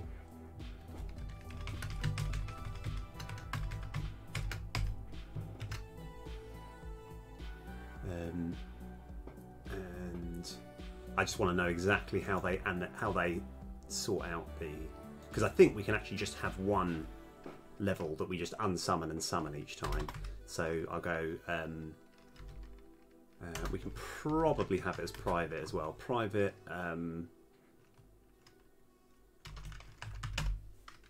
Level animation script.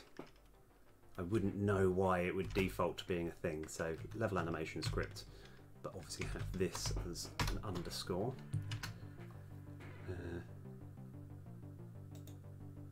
And then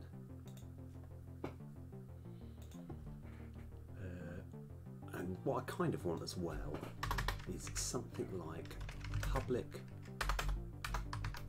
int shown level. Oh, actually, I shouldn't be calling it shown. No, I can call it shown level. That's fine.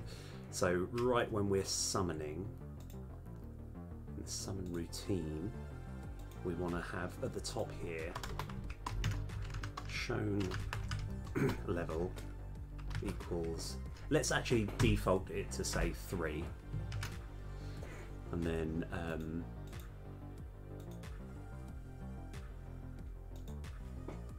And then right on the summon bit, we're going to very quickly say, after everything's come, underscore level animation script equals instantiate level anim go, comma base trans. I think we want to make it a child of the base trans dot get component. We'll sort out locations at the moment a bit later. Oh, fair enough. yeah, cool. Yeah, no worries. Yeah, drive safe.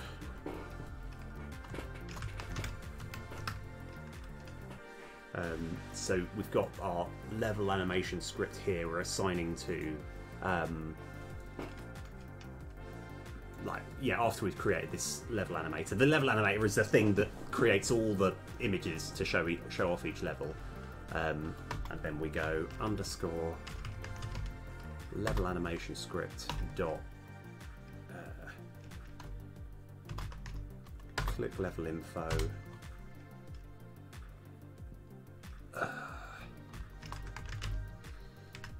level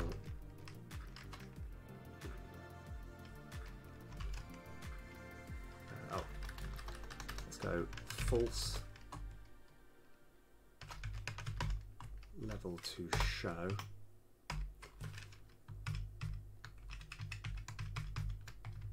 Just tidying this up a little bit. Oh, shown level. That's why I was struggling. Shown level, and then while underscore level analyze script busy yield return null. Okay.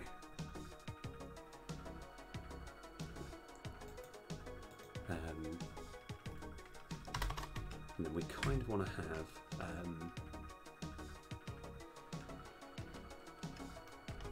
public void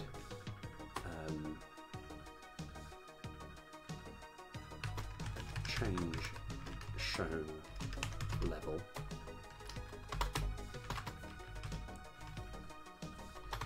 and then private enumerator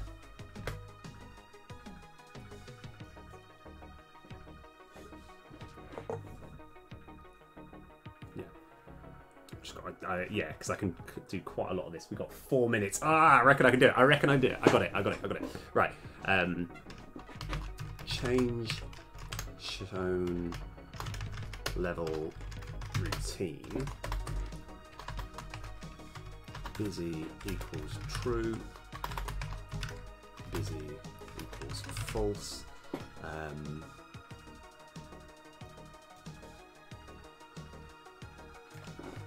C, Control V. We'll have a little boolean here, bool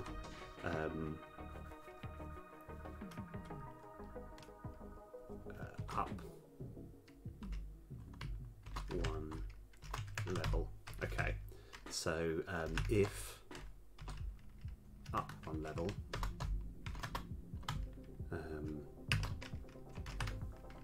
shown level plus plus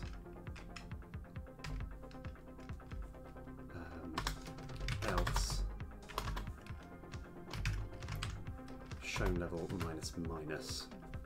It looks a little bit long-winded, and we're just going to have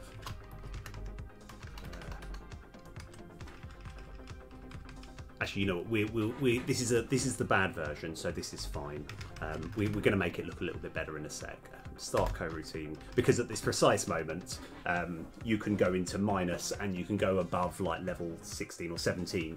So there are issues with this, but I'm just going to, for experimental purposes, just not go out of those bounds.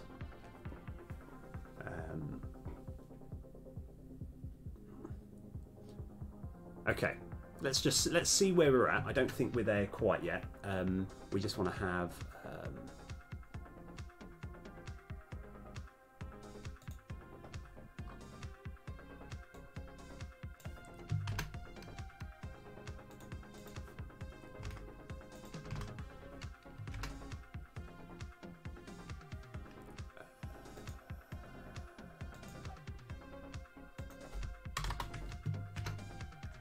trying to be lazy.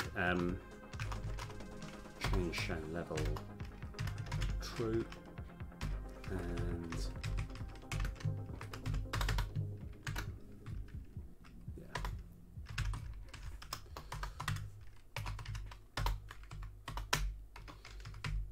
yeah, there's a lot of things that can go wrong here, but I feel we just start, we work with it. So if you press G, then something happens, and then F for down. And then that will be false. Okay, right. This has been quite a lot of coding. I think I've almost been solidly in the code for a while. We've got a cheeky little error message. Oh, that could be... I think that fixes that, but not quite as much as I want it to.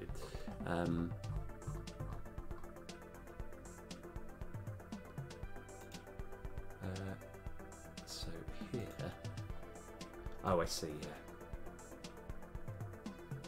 Should be putting that in as well.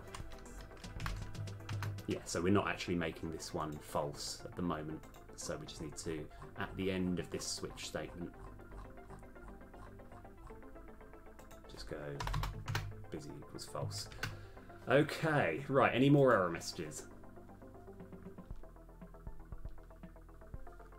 Okay, so now, oh yeah, one more thing that we want to do is on here. We haven't actually summoned it yet, so void start summon.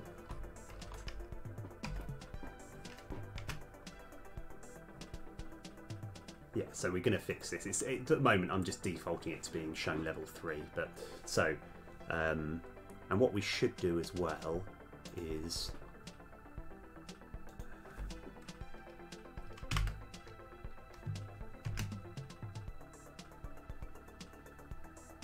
let's just change that. That can just be shown level. Let's see. Yeah, the reason being is I think by default we've got the level shown as 0, which adds a whole layer of confusion to everything. Oh, maybe it doesn't. Maybe it doesn't. You know what? Huh. Let's give this a try. Let's give it a try. Rumple level master script dot instance dot rumple level. I think this will be, because that's the code that I'm like essentially looking to use. Yeah, let's give it a try.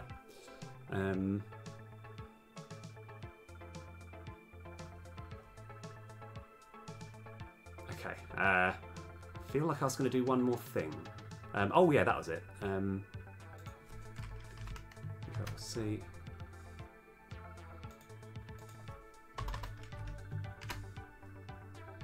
Okay. Right, so we still have got limits. We can't go down below 0 or up to 1. Okay. Alright, fair enough. Fair enough. Let's have a look. Why is that giving us a grief? Right. Oh, it feels like... it's like, come on, you could have given me at least a little bit of a whisker of hope. So it gets here, and then we get an error message. I wonder why. Okay, object reference not set to an instance of an object.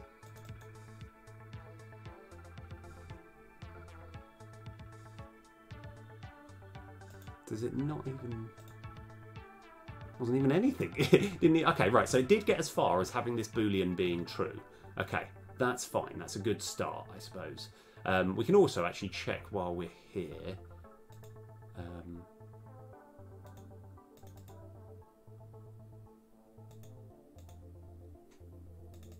Yeah, okay, this looks like we've got all the things aligned, so we're not completely out of it.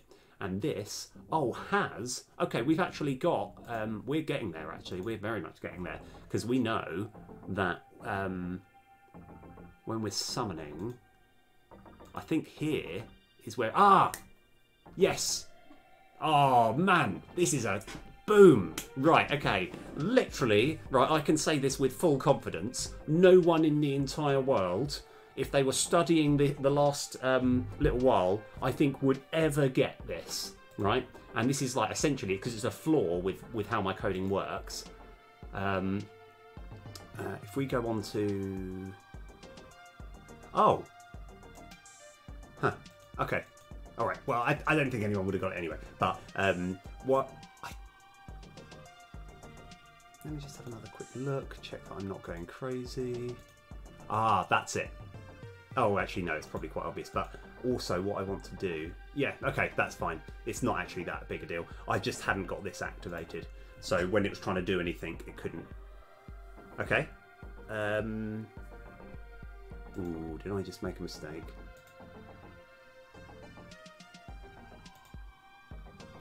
Oh, yes, that's fine. Okay, let's give this another try. Okay. All right. So that was the level that we're on. I didn't unsummon, did I? I didn't unsummon. Oh, dear me. Okay, that's fine. We just need to... Stream Deck update available. Let's go. So what we should do is...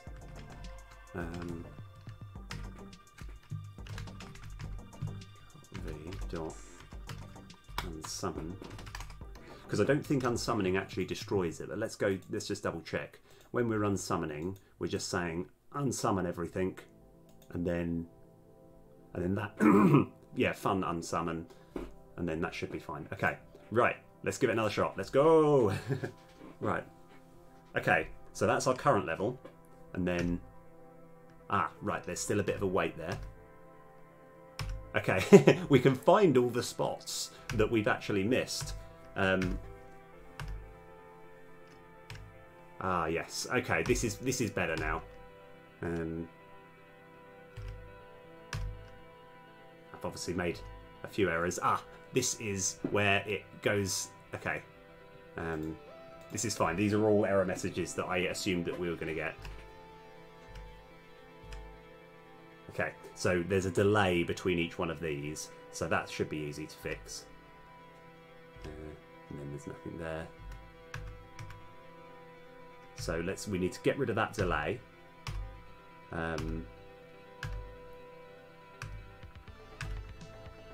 We need to get rid of that delay. Yeah. Yeah, this is starting to look good. We want to make that flash a bit slower so it's not too epilepsy inducing. Yeah, and then we can't go any further down. And I think this also, it doesn't actually do an error message. So we could have just some sort of like just a sign here saying something like Rumple Town or something. I don't know, something, because this is on level 1. Obviously you start on level 1, so that's where you're going through, but this looks okay. This is roughly what we're going for. So the idea is you can check all the levels that you've got. Now currently none of these do anything, but I'm just sort of doing a bit of an experiment. So right, we've got, so this is nice actually. I'm liking this. So we've still got other things to sort out. So let's just quickly, and just to confirm, oh, hold on. Yeah, okay. So,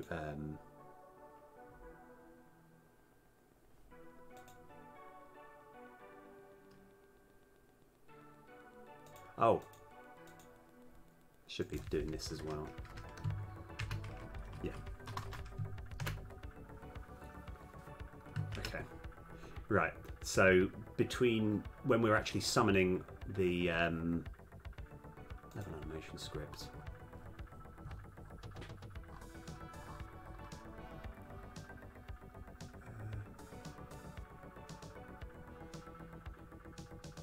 Oh, I must have just... Oh, no, I'm looking at the wrong thing. Oh, I've got to be very careful. I'm looking at the wrong... one. Yeah, I think there's a certain point where I haven't put waiting time and I should have.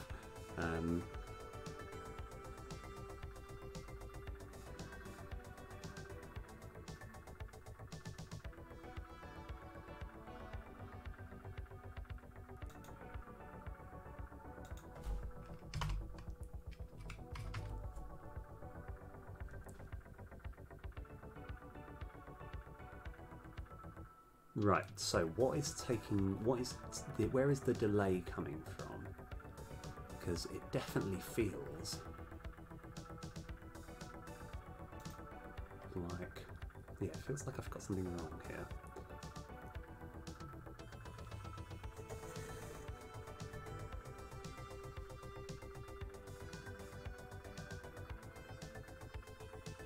Yeah, it feels like there's a delay. I don't know where it is. Okay.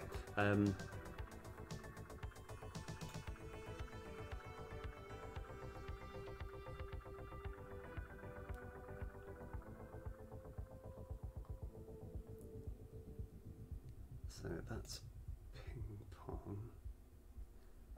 Okay, let's do, first of all, the buyer boost. This one should be quite easy.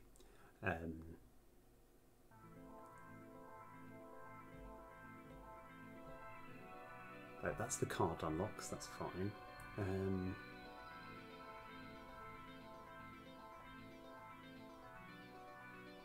This is, well, oh, this is where you get all the things come up. Sorry, I was looking at the wrong thing. That's the problem. So this is then the level where you can use your boosts. This is the level where you get the vending machine and play forward continuously. I think that can go back to being 0.15F. I think that should be fine. Right. So. Also, sorry, I've been properly deep in code. How is everyone doing today? I haven't done a stream for, it must have been about a week or something, because I've just been thinking of ideas as to what to do next. So I'm just working right now on, after you've leveled up, you then want to be able to see the levels that you've got. That's what I'm going for. Right.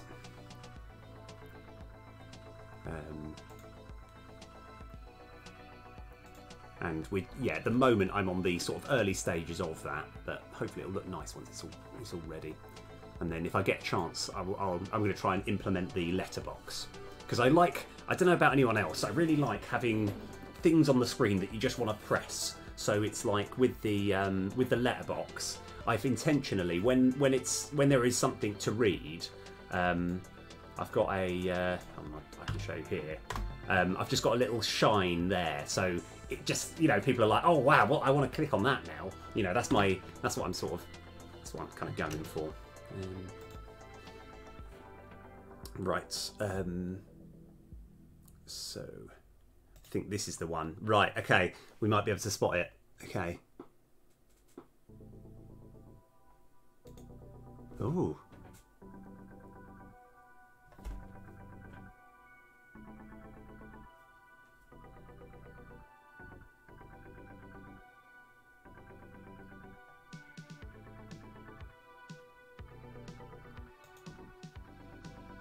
So that's very interesting.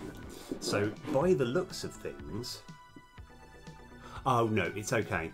It's not this one, but it's one of them.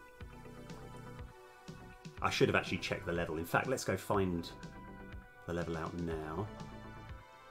Destiny tiles. Ah ha ha ha ha! That's the ticker. That needs to be waiting time. Right, that was why we had the delay there. And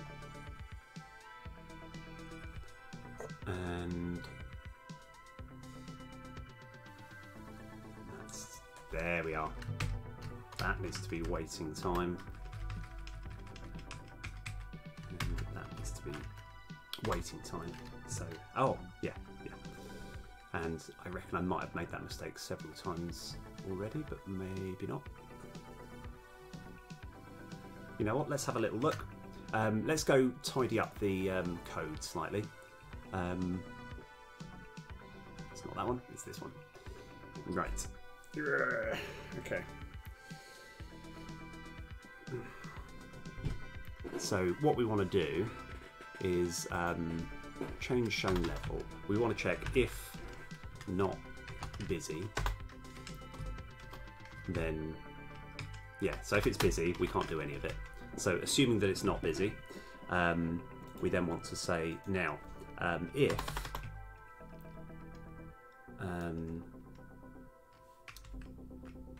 we're going to have a bool show dark equals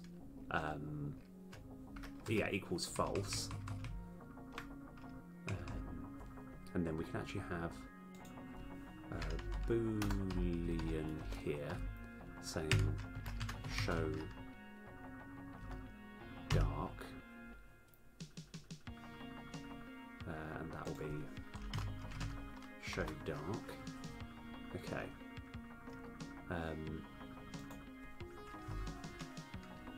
If shown level is greater than, what is our level max? Greater than 16.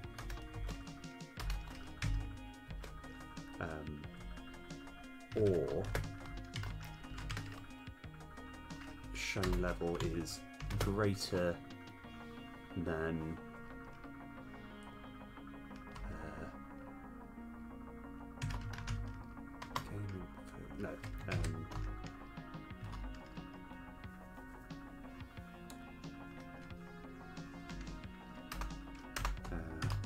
Rumple level master script. I press insert by dot instance dot Rumple level. Actually, yeah, because we kind of don't want the animation to happen, because if you're already at the highest level, you don't want to be able to press it again and it just suddenly refresh everything. I think that'll look a bit rubbish. So, yeah, we'll have a bool make change equals true. Sorry, I've got. There's an easy way of doing this. I just can't quite work it out. So the shown level minus is a lot easier. So if and then if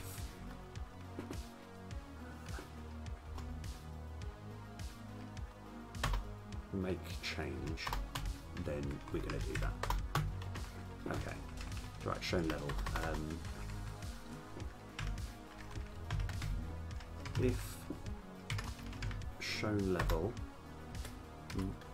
-1 is less than 1, then make change equals false. Else shown level minus minus. Okay. If shown level +1 is greater than, I think it's actually 15, then make change equals false. Because I think we've only got 15 levels at the moment.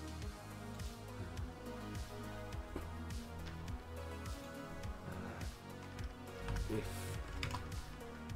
shown level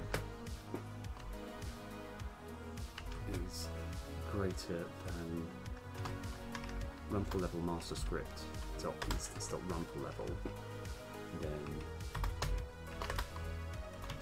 make change equals false. The reason I've got two separate ones is because I need to do a little bit of work on that, because this is going to be the point where we actually can say oh no, actually yeah, if shown level is equal to Rumple level +1, then make change equals, so we don't need to do that, we just want to have show dark equals true, and then yeah, and then we'll work this out in a little bit. Shown level plus that needs to be plus. I think, and then we just. I think that should be okay. Right. So let's give it a shot. So let's go down a level.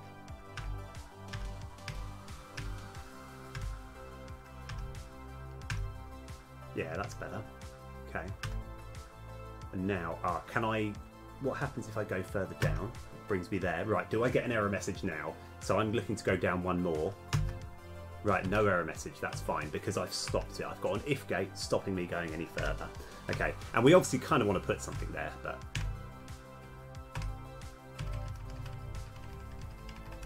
Okay. Guttingly, we've got, Code Red Games, let's rock! How's it all going? Yeah, I'm doing awesome. We want to be able to review the levels that you've gone up at the moment. That's what we're working on. And I like the idea that if you're on, say, level 11, and you go up a level, no, you're on level 11 and you want to know what's happening on the level above that, you can like get to see it, but it's all going to be like darked. It's all going to be like mostly grey, so you get an idea of what it might be, but you're not sure. So that's what I'm kind of working on. The only problem is we're currently on level 11, and level 12, changing these cards is difficult. So we can actually sort of give it a quick shot. If I change this Rumple level to 12 right now, so hopefully when I go up one level now, it should be darked out. It wasn't, but it could have been. Yeah, I know what the problem is, and that's easy to fix. We haven't actually got the show dark there. Okay, so yeah, so I actually think if show level +1 is greater or equal to that, yeah. I know this, obviously, this does feel a bit odd, this code, but I think it does the thing that I want. What about yourself, though, man? How's it going? Yeah, I still... yeah, I've completed the gorilla. I think I might be onto, like, essentially the 4th level.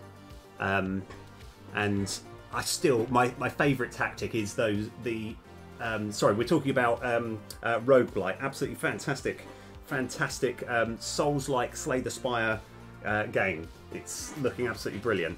Do feel free to chuck the link in. But yeah, the daggers, or indeed the sword, that have that sort of stab action, because they're kind of like a dash, and I just like kind of hitting a couple of times. When the enemy's trying to do a move, I'll dash through them. And then get another hit, and then dodge through them, and I can just sort of dance around them for a little while, up until I run out of stamina. But yeah, that's really cool. Right, okay, let's see if the dark thing works. Okay, so we're currently on level 11, right? So this is still all coloured. Now this would hypothetically be dark, but I haven't changed that. Yes! Oh, brilliant. Okay, that still seems quite obvious as to... You can still probably see it quite clearly. And also we need to get rid of those delays.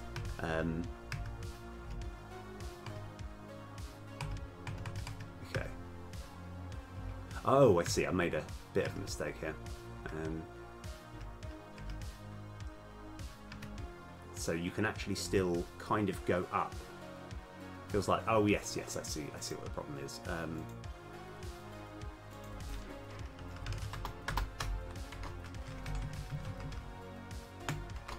Yeah, that makes a bit more sense.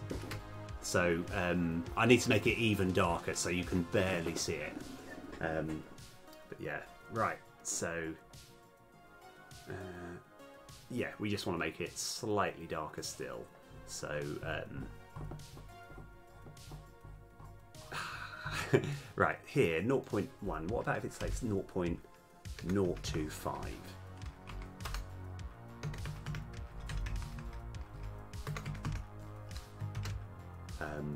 Right, let's give this another shot.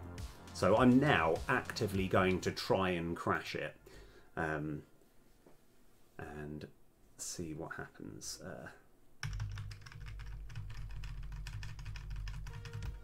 Yeah, that's... Oh, although... Oh, of course. Yep.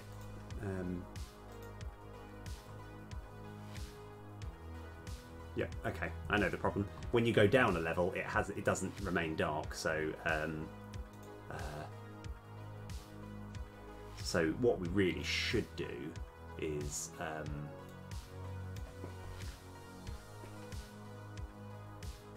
we can just make this a little bit easier. We can just say if shown level is greater than all of that, then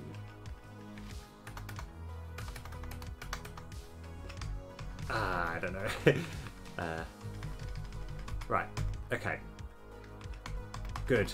Right, nice smooth coding here. Okay, right.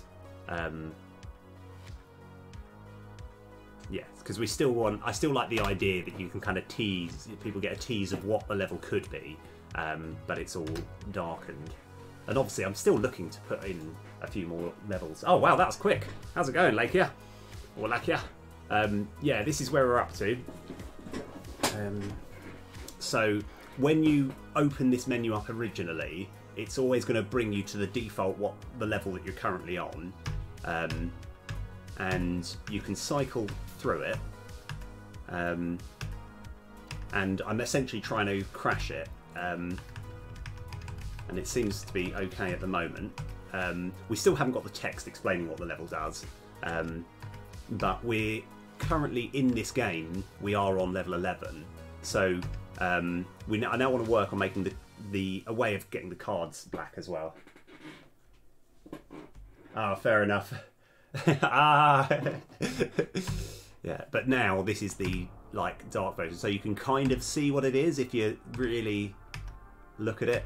But yeah. So now we just need to sort out the text, which shouldn't be too hard. I've got to probably rename the text. Yeah, but I quite like this. Okay, right, sorry, I'm just... it's because I think I was doing some proper hardcore head-down coding to achieve this, so I'm just kind of quite happy with my results that I've yielded. Right, okay, so now we need to work out a way of summoning cards, so... No, that was what I was going to do. I was just going to summon card backs and make them grey. I think that's probably the way forward. Yeah, that should be okay. Oh yeah. Right. Yeah, that's what we're working on now. So I do need to sort of change a few things.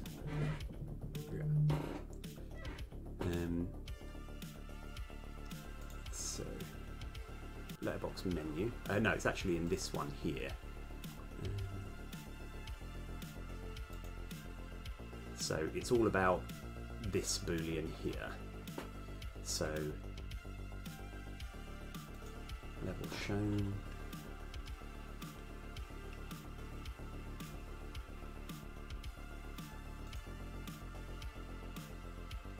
So what's that? Oh yes, of course, yeah.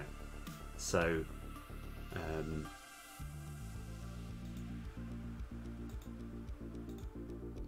oh yeah.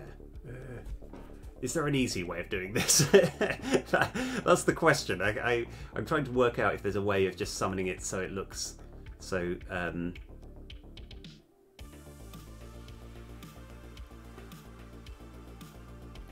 Right. Okay. Yeah. So I'm trying to work out, like I say, is there a lazy way of doing it? Of doing this.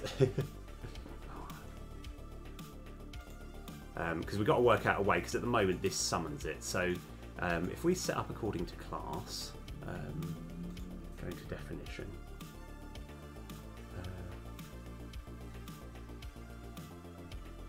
I think I might just have to, it might just be a little bit more work. Yeah, because I've just got no way of setting the colours up, there's no easy way of setting up the colours, so I'm going to come back to that. Yeah, I think the way which I'm going to do it is going to be so boring that I can't be bothered. Yeah, so yeah, that's fine. What we'll do now is we'll work on getting the text to work. So oh,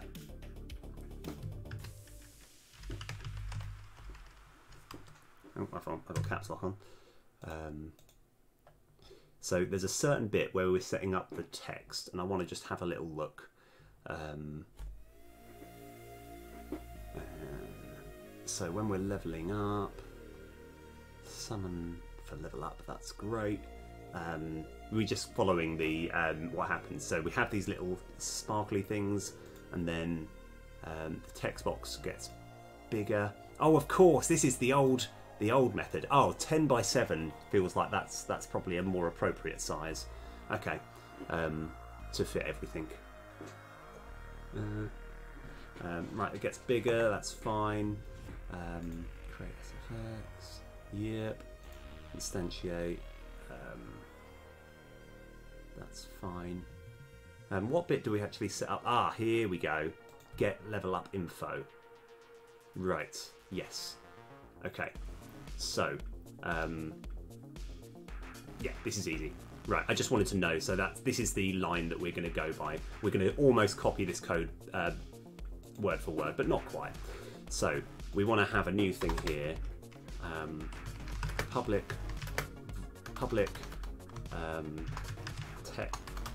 text mesh level TM, and we've just got to do a kind of slightly annoying bit where we go level TM equals get component in children text mesh, and then just to make life even more annoying we've just got to go level TM dot get component mesh renderer, because I'm intrigued actually, right? So yeah, dot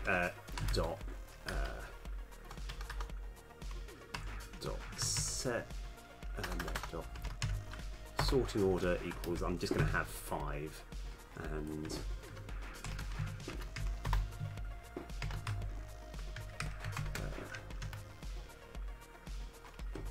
sorting layer name equals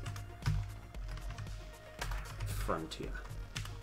Right, now this is something that has puzzled me for ages, right? And there's a good chance that the answer is simply no. No, you've got to do it all in code, right? But does anyone know, right? So right now I'm going to create a 3D object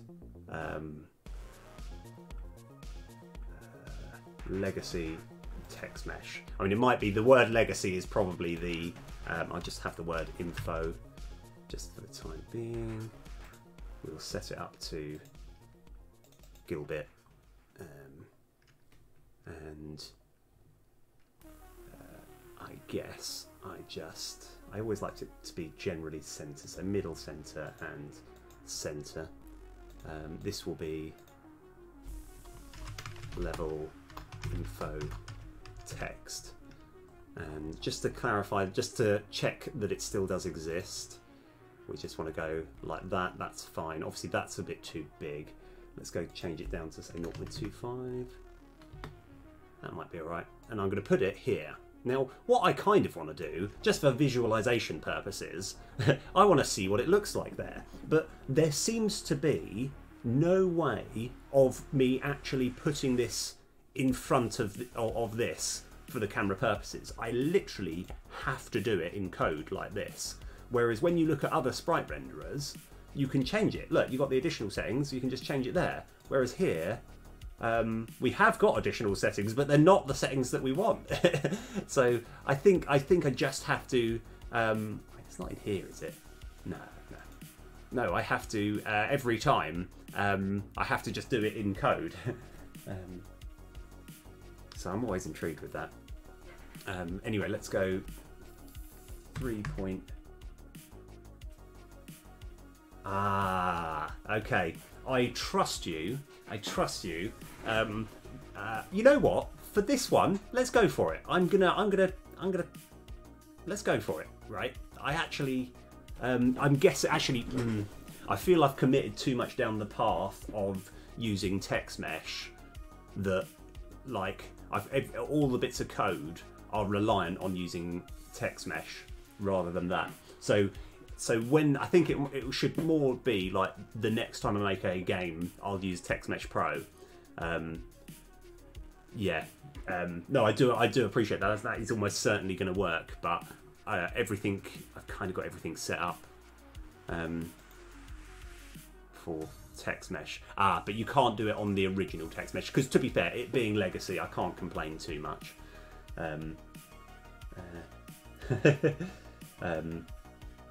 No, because I think you can. I think there is a component that's called text mesh. Yeah, text mesh pro. Yeah, that probably would work. Because like, oh, it was probably better I knew now. But yeah, no idea why. So it's fine. It's fine. We just kind of have a look. So now what we're going to do is when we're changing shown level, we want to have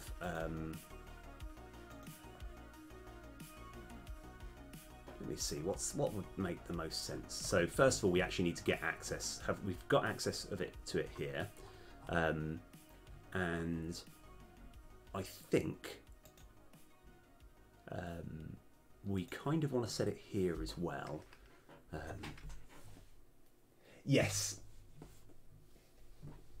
You're doing it in not in UI, yes. That's right, I'm doing it in not Unity UI. I think, yeah, I will be. I just avoid UI altogether. Yeah, oh, that's interesting actually. I mean, I suppose I probably at some point might go back to Unity UI, but I've had too many nightmares. So I know that with my Boxer Tower game, when you try to go onto the scoreboard, like I had to, in order to get a certain thing to work, actually have to use the UI. So I spent ages trying to make sure that every screen size it would fit in a particular place, right? But then when my friend tried to download it, even though I'd tried all these different screen sizes, and I was like, I'm sure this is going to work this time, the button appeared on top of another button, and it just caused me grief. And I was like, no, I will never use UI ever again. Right, so what we should do here is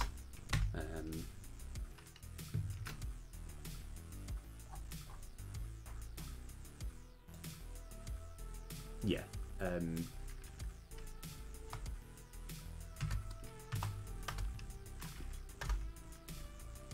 Text mesh. No, sorry. I've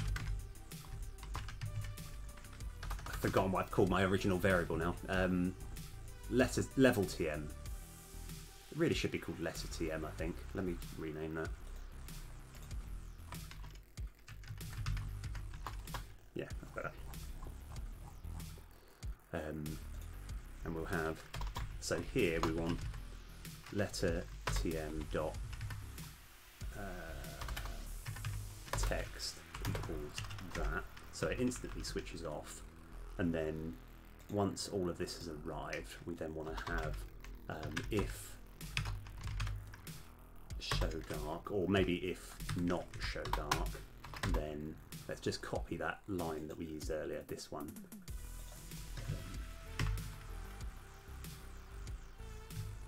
Let's see. Oh, it looks like I might have to make a function for this. Yeah, I can, yeah, that's fine.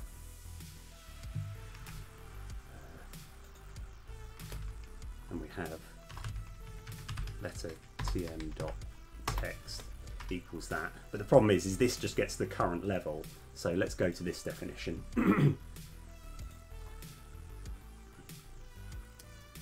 Let's see, what's the quickest way of doing this?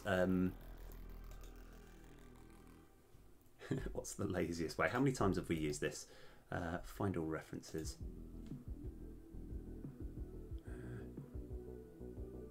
Oh yes. Okay. Yes. Right. This is where we can use. We can do some clever overloading here. So I'm going to have. We're going to change this into int rumple level to show and then public string get level up info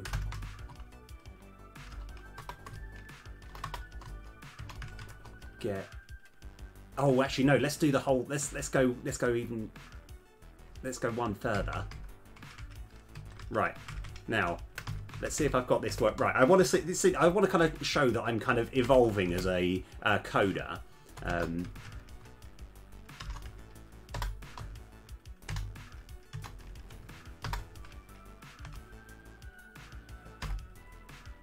I think this should still work. So the plan is over here we're saying do the version of this script, right, that doesn't have any arguments in, right, and then if that happens it defaults to showing the Rumple level, right, and then it starts this one. Whereas if we actually put a number in, we can then have Rumple level to show. Yeah, that's better. So that way we can put a number in there or not.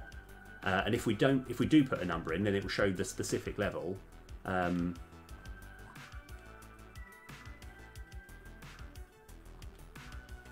Yeah, okay, this should work. We just need to, at this point here, say, I think, shown level. Okay, all right. Now, yeah. Yes, it's my master, not Unity UI master script. Right, info. That's fine.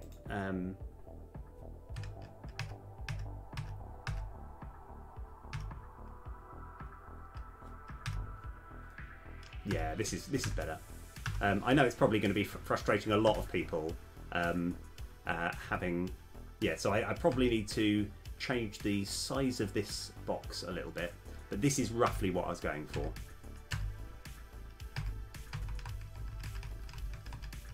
Also, that one seems to summon a bit slow, so with the OR one, we can make that a little bit faster, can't we? Because I want you to be able to just look at all the different levels that you get.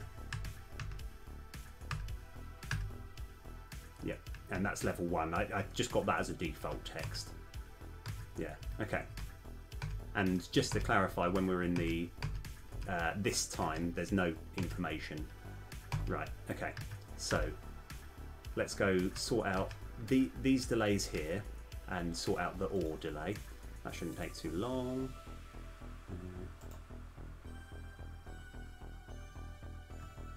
So yeah, we just need to scroll all the way down. It's near the bottom, except for when there's the word OR.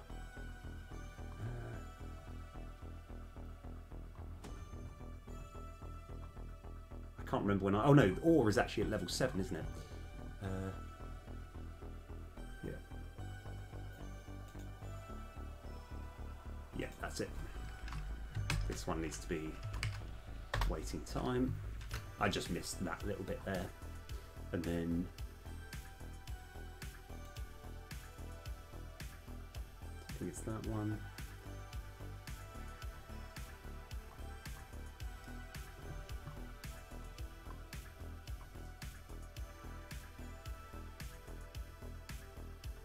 Oh, yeah, here.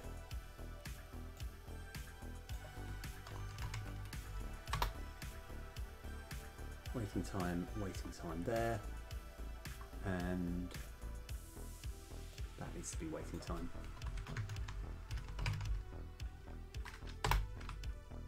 Right, okay. Right, so now that we've done this, we've got the kind of basic format sorted. I want to also create a that buffer game object that blocks out you being able to hit everything else.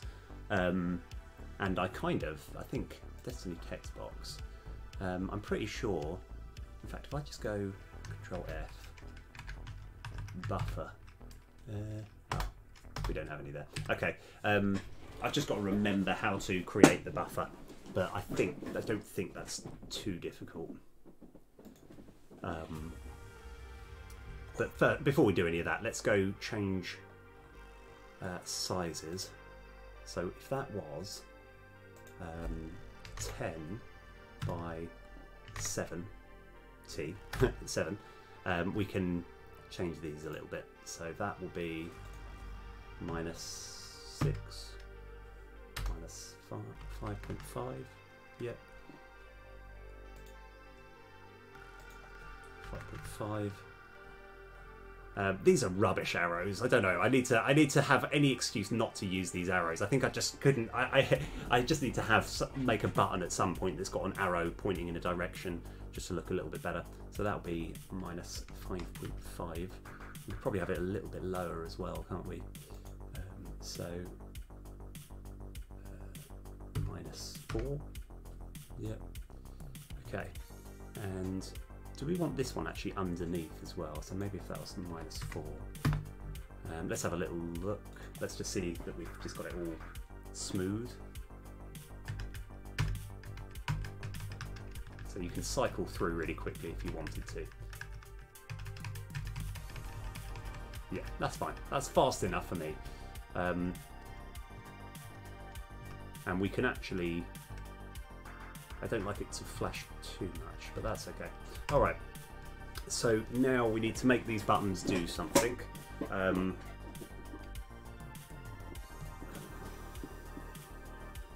Right.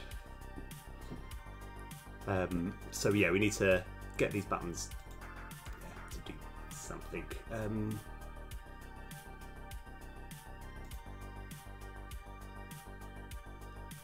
So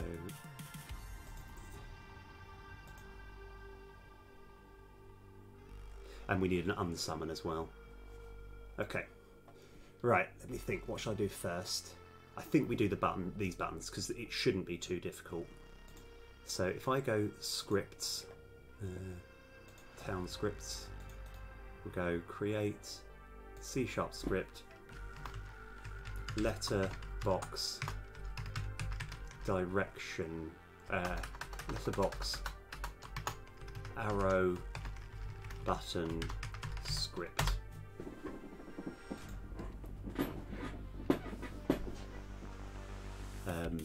And then we can actually, to both of these, we just attach this, right? And then edit script. I think this might be really easy. Okay, right, you know what? Let's go get it sorted. I reckon I can do this in 9 minutes, right? We're gonna get the arrows completely fully functional in 9 minutes. Oh no, maybe not, no. Okay, right. Okay, I'm aiming for 9 minutes, but I'll give myself 15 minutes. Okay, right, this is actually going to be a proper challenge. Okay, so, and we're going to do everything as well, so,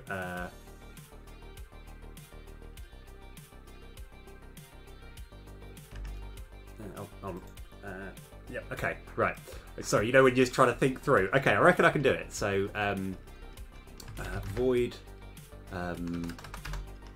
so first of all, we probably need a public bool busy. Okay, we need using Unity engine dot event systems, comma I pointer. I think we can use down handler, and then void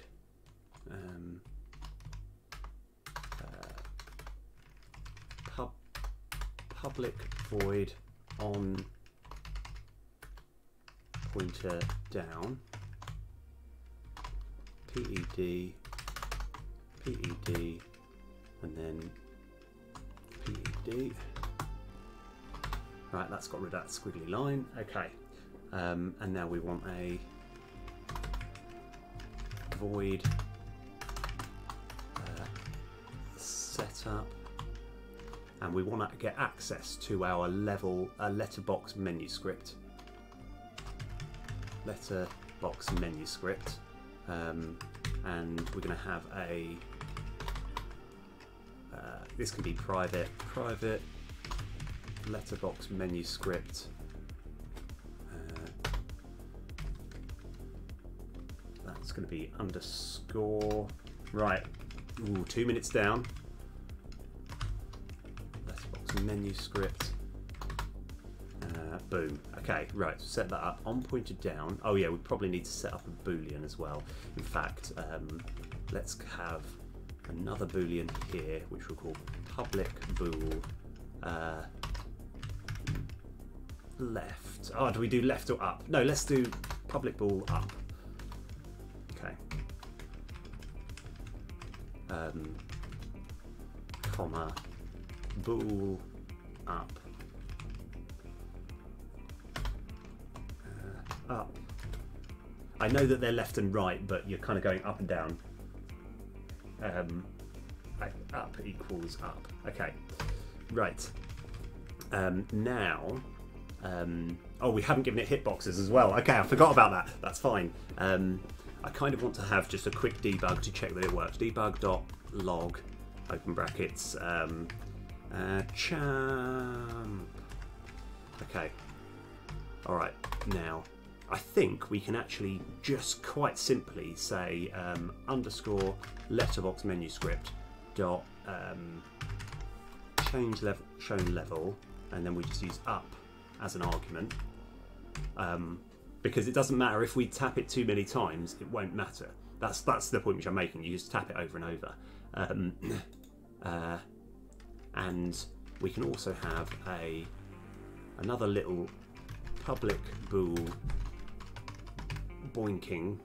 I probably shouldn't be using that word so liberally.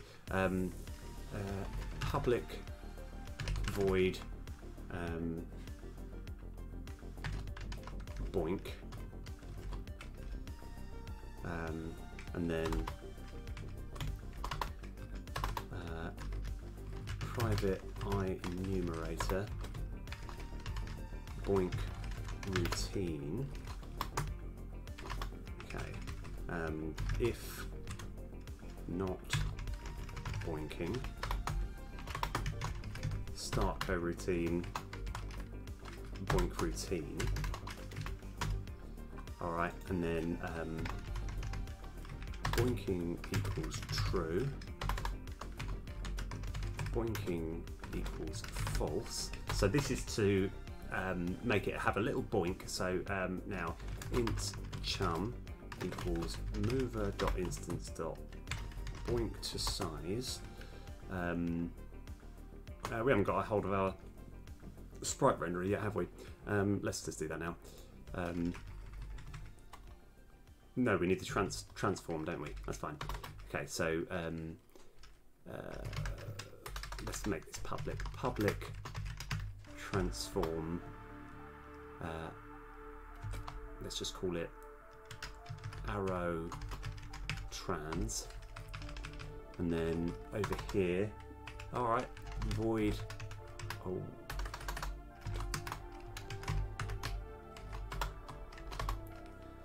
it's annoying. I was hoping it was just going to do it automatically. That probably needs to be public there, and then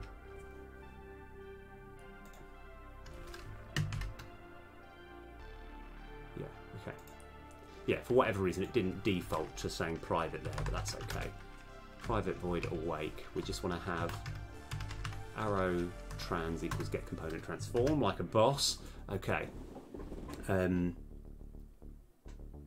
Right, now we want to point to size, arrow trans.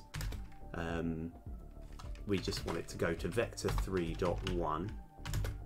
Size amplification 1.25f. The amount of time, the amount of time is going to be 0.25f. Size amplification is going to be that, and we've got decimal off first bounce 0.5f. No problem. Let's not think too much about that. Let's go chuck this bad boy in. Yep, that looks all good, and then we can just say boink. Okay, right. We need to give it a hitbox. We need to give them both a hitbox, I think. Do I do it individually?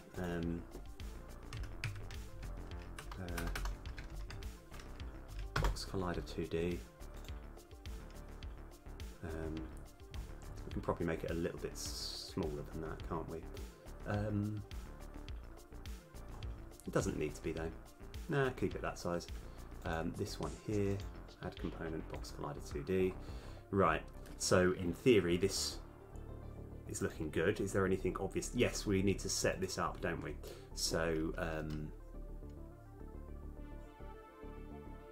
if we go into our ages here, right, we can actually do it at this point here. So we want to have yeah, this should be fine.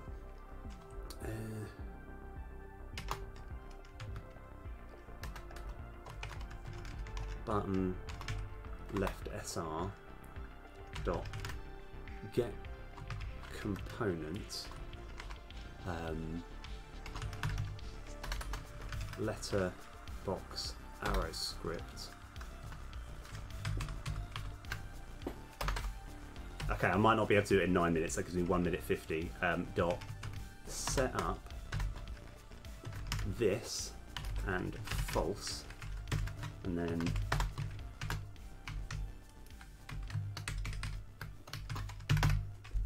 that to be true.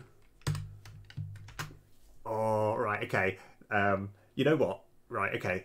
Like, it's because technically, if I do it before it shows 6 minutes, then I'll have done it in time. I don't think this will work first time, but I want to see if I can. This is 9 minutes. Okay. Oh yes. Okay.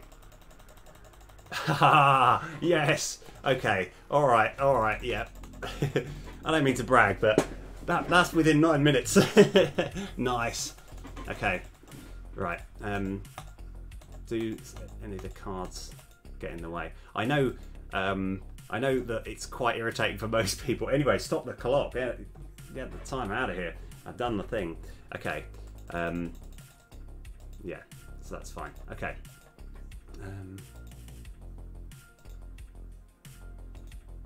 Yeah. So I think this is fine. Right. Okay. That's good. So now we want to, we kind of want to sort out the buffer. Yeah, actually we could do the back button next, can't we? And what I should do is on town scripts, I should just create a folder and say letterbox. And even though this might take a little while to load, because trying to drag it, oh no, that's fine. Okay, get out of here. Right, let's hope if I just close it and then open it back up, it shouldn't be too much of a problem. Unless it's misaligned everything here. That looks fine. These look fine. I think we're fine. Okay, let's go create a C# script, which we'll call letterbox back button script.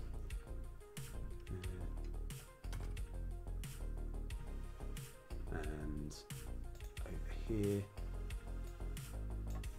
we can actually use a lot of the same code, except for we kind of want to use on pointed down, because I like the idea that you have to press it, the button goes down, and then as you put it back up, that's when you go back, I think. Whereas the arrows, I'm fine in you just tapping it to get it to work. So this one will take a little bit longer. But I think actually before we do this, we probably better actually make an unsummon, because we haven't done that yet.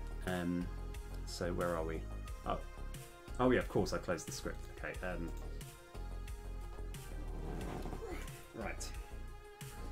So let's get cracking. That's just loading a little bit. Over here. What's going down? Right. Okay. It's all right. I know. Actually, no. I think I can just close that and then open it up again.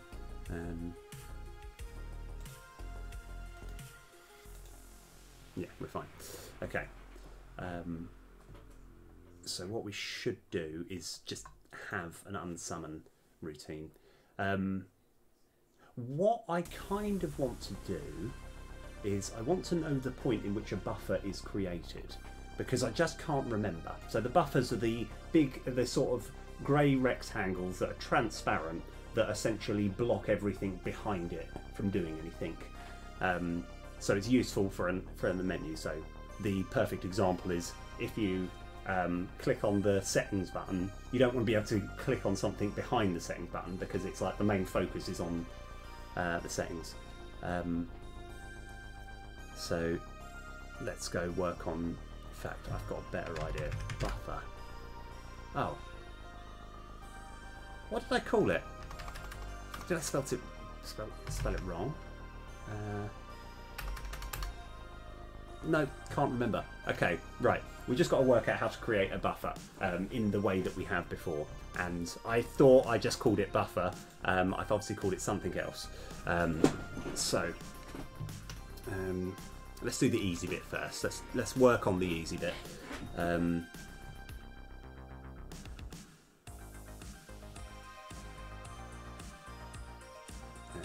So the unsummon is going to be mostly what's happening here.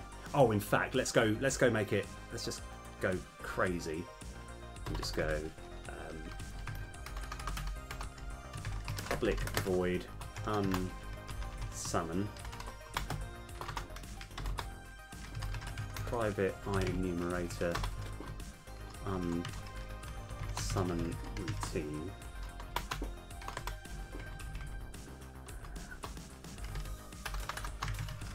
Start coroutine unsummon routine, and then busy equals true, busy equals false, and then we're going to go int chum equals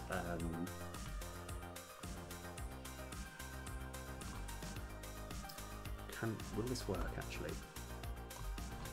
We've got to check that it does work. Master script.instance. No, sorry.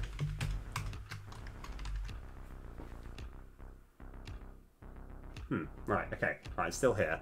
I clicked on something and then moved off. I thought I'd actually crashed something, but we're okay. We're back in. Mover.instance. Fun unsummon go. The game object is going to be game object. The summon distance will have 1.25f, and the time to take 0.25f, and then this bad boy, and then destroy game object. Cool. Okay, right, let's just check the unsummon works. So we now know all this works. Let's just go bam, unsummon.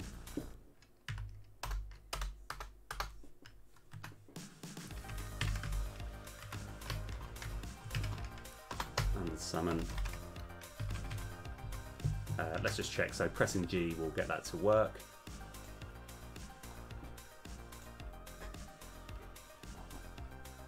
So yeah, it's fine. And I think it's just destroyed the game object altogether. Okay, yeah, no problem at all. All right, easy. Okay, so we've got that. So now, I think now we just work out how we kind of fit in the buffer. So, right, let's go into scenes. Title scene. And we just find out like how I originally made the buffer, and then yeah. So right, by buffer, right. I keep using that word. So I'm going to press this, and you see the way that the screen goes grey, and that means I can't click on anything over here because this screen has got a like essentially a hitbox in and of itself, stopping me from clicking anything. But I can click on things over here if I wanted to, or this, you know, everything's fine. And if I go resume game, I can go back to clicking on stuff like this. And again, we've got this buffer stops us clicking on anything. Right, I just can't remember how we actually create it. So I want to just go from any of these and then find out. What do we use?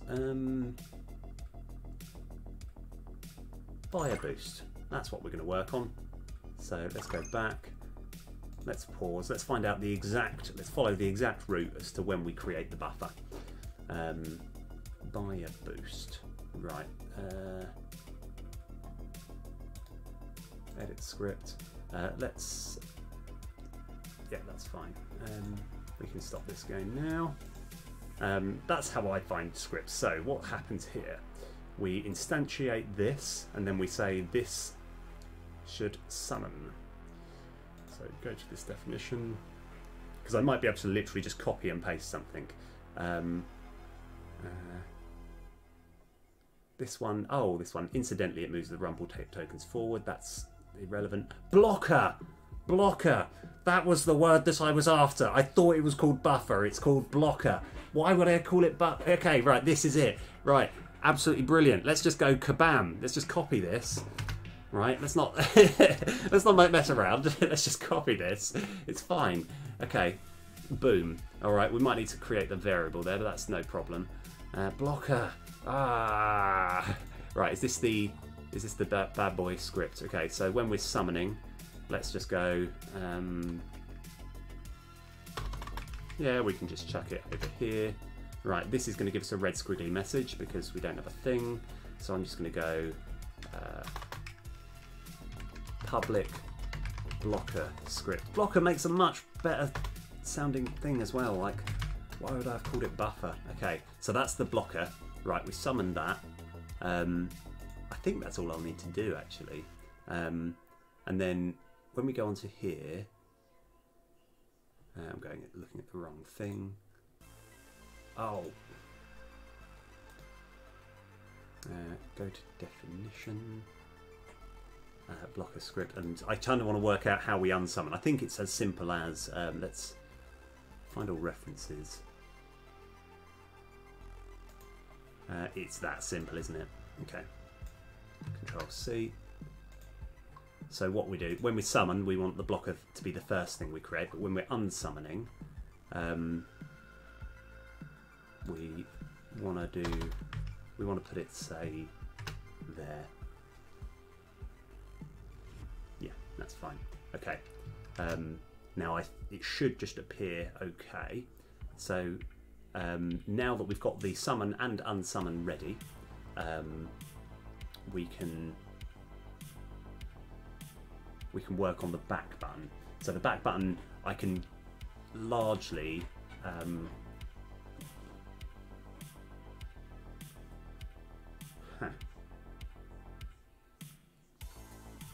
yeah.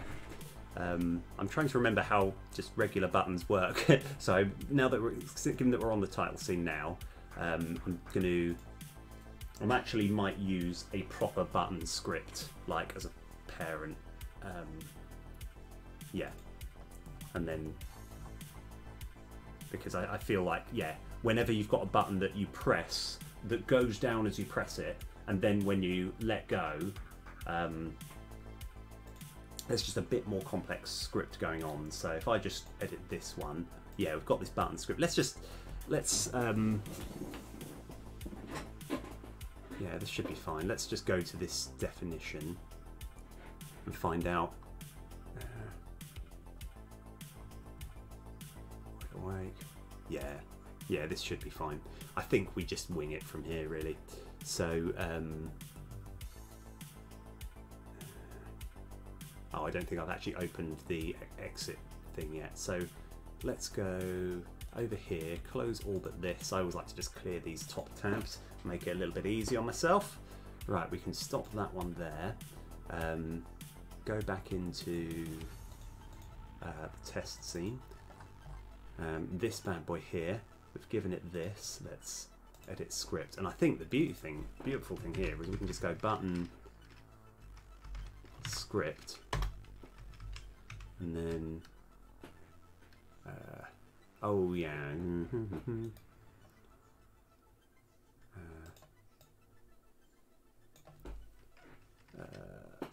is it protected? Let's go to definition. Protected override void setup, I think is what I need to do. Protected override void setup. Okay, that's nice. Okay, so this sets it all up. I definitely should have kept anything, any other things that have got this. Find all references. In fact, it shouldn't be too hard. Just kind of need a nice little script here. Yeah, this should be fine. Maybe let's find a better one. I'm literally just looking for a nice sort of simple script, so we can probably use that, but just change the sprites to what we need.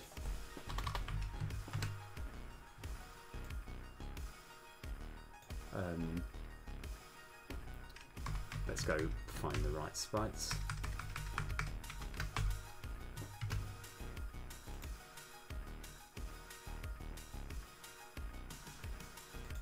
So over here, yeah, we want this one and then the 12 version. So that's up.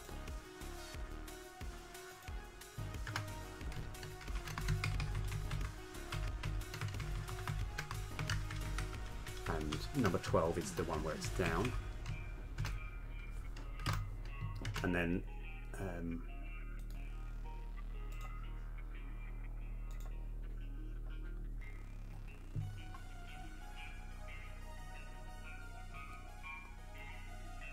let's have a look at this activate. Oh yeah, this should be fine. Okay.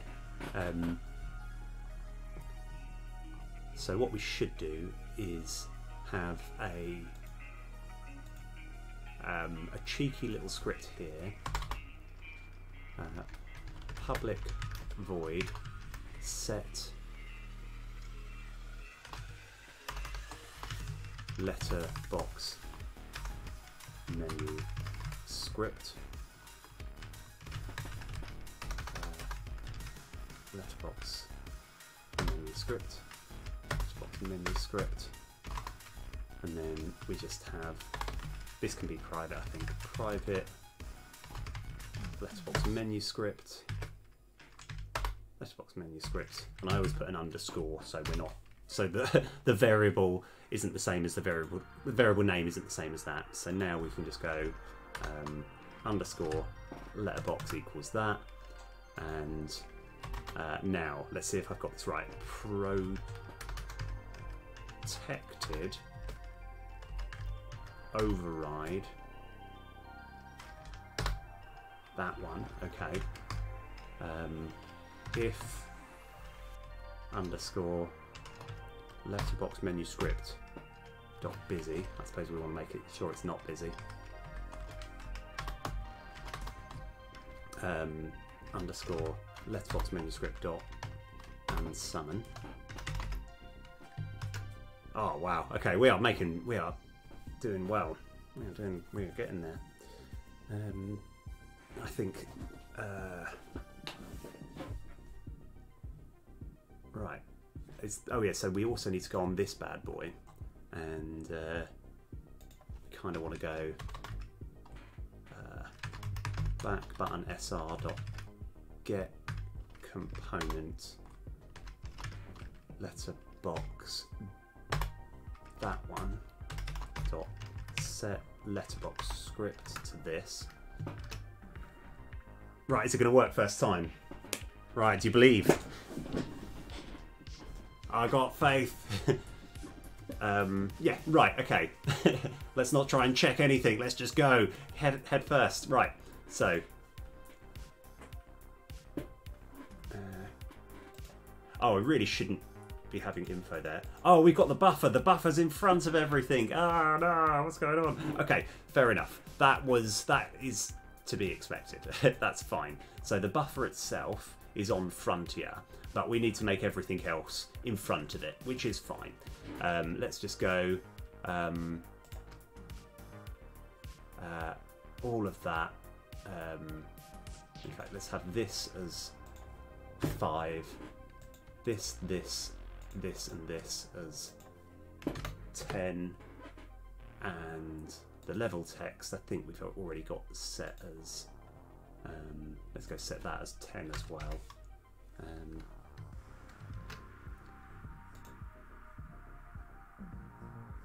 Okay, let's try this again. I'm not sure why. Yeah, so that's fine. Okay, so we've created the buffer. We can swap over these, and then you press back. Okay. It didn't work because I haven't given it a hitbox. Okay, but apart from that, everything was fine. Add component, 2D box collider. That looks like it covers exactly where we want it to go. Right, so, oh yeah, right.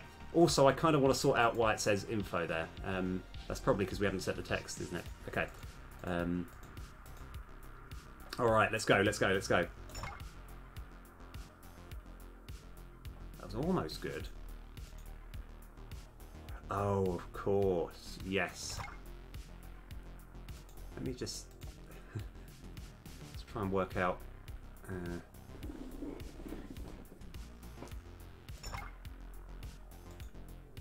Okay, so it looked a little bit glitchy as it sort of unsummoned there. So if I just cycled through a few of these.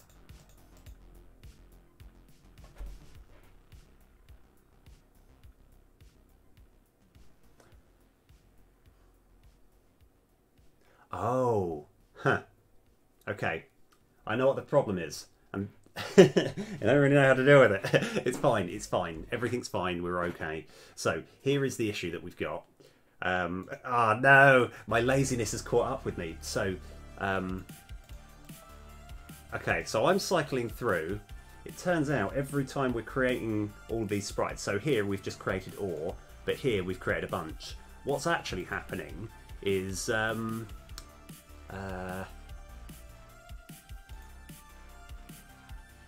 I click on, yeah, so unfortunately,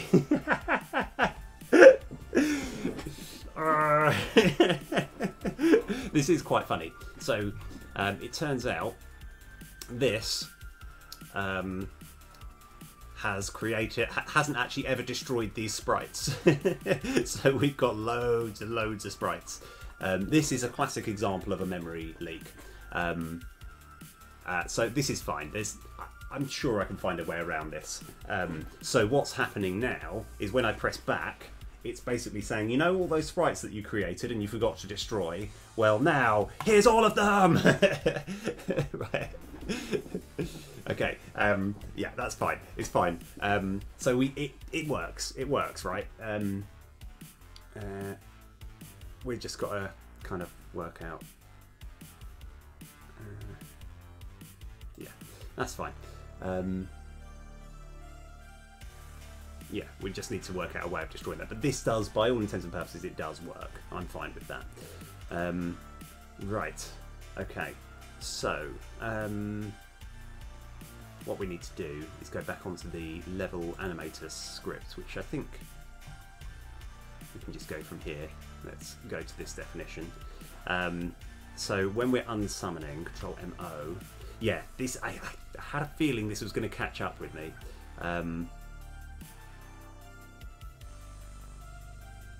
Yeah, so the issue that we've got is when we're creating these things,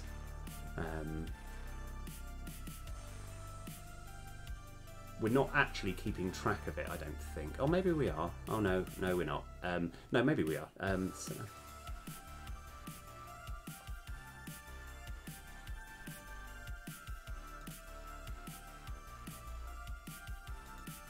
Card game objects here. Yeah, so we're creating all of these game objects. So what I would ideally want is... Okay. Right, I'm going to do a bit of thinking outside the box here. Unsummon. Right. Fun unsummon go. Alright.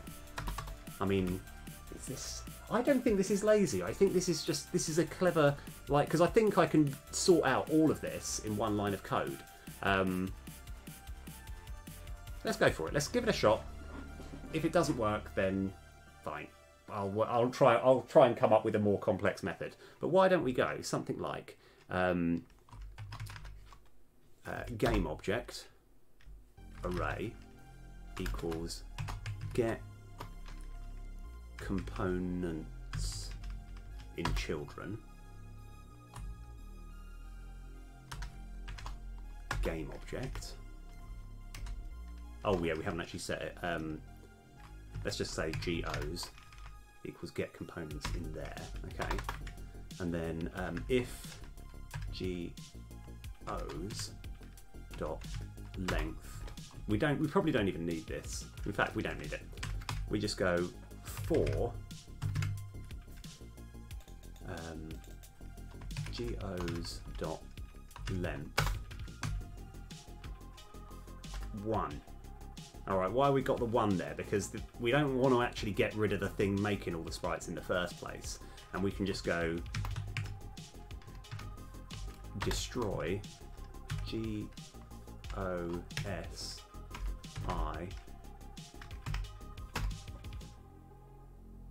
I think that fixes it. Right, let's just see if, because this is obviously a classic example of a sort of memory leak, in that you just create stuff and you're creating more and more stuff that's just invisible, and I think this is just essentially saying get rid of it all. So let's give this another try. Okay, no, you know what, before we try this I want to sort out that info text. So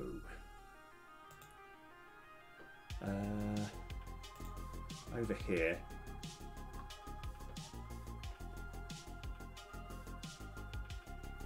we want to go, I think I just didn't grab the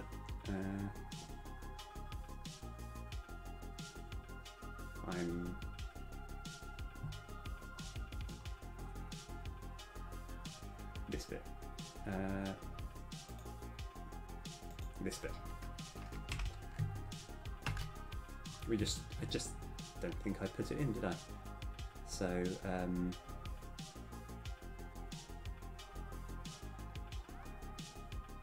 setting everything clear, I kind of want to go put this here, but just change this to nothing. And then once we have grown everything to size, we then create the level thing, wait for that to animate, and then we track this bad boy here.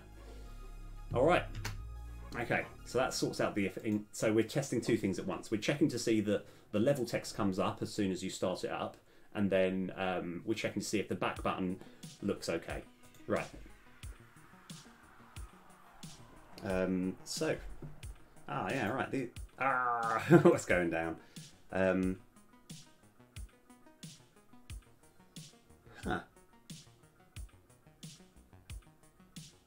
That's very interesting. I wonder what's wrong with that bit of code.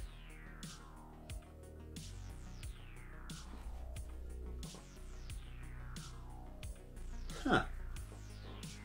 I mean, to be fair, it was quite, it was a little bit naive of me to just assume that was going to work. But I don't know why that doesn't work. Let's have a look. So I'm just basically saying get all of the game objects, right? Maybe you can't do it for game objects. So actually, I mean, we can just change it to something else. We can just do transforms. If we do transforms and then we just do transforms.gameObject, I think that should be fine. It just feels a little weird. Never mind. So let's just change it all. Transform. Let's go rename that to trans group.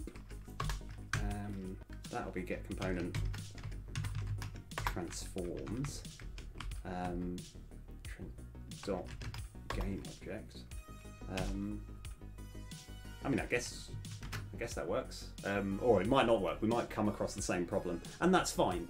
That's fine. That's why I like coding. I like trying to work out what the problem is. All I can think of is it might be you might just struggle to find all the game objects. So let's just cycle through a few of these. Oh, it works. It works. Yeah. Okay. Right. And now let's just hope we don't get a barrage of all of the sprites all in one go. Boom. Okay. Now we just need to put this into the game, and then Bob's your uncle. Right. And then we've created this whole new thing. Right. So.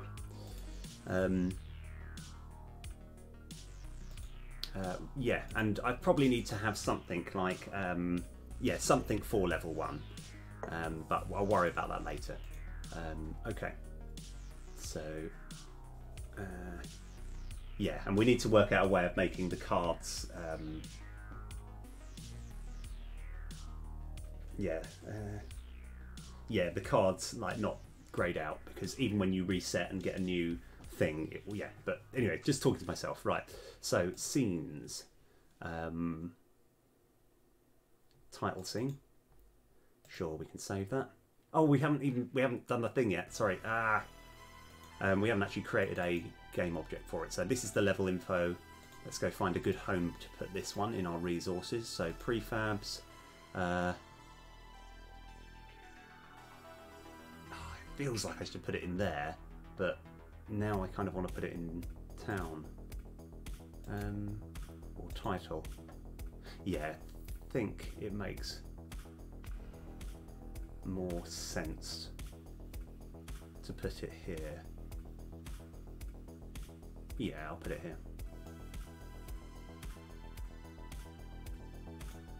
Sure. Right, so we've got this. We can now get rid of that. It's fine. And now we want to, yeah, this is our thing. So let's go to the scene, title scene, and we start putting it in. Save. And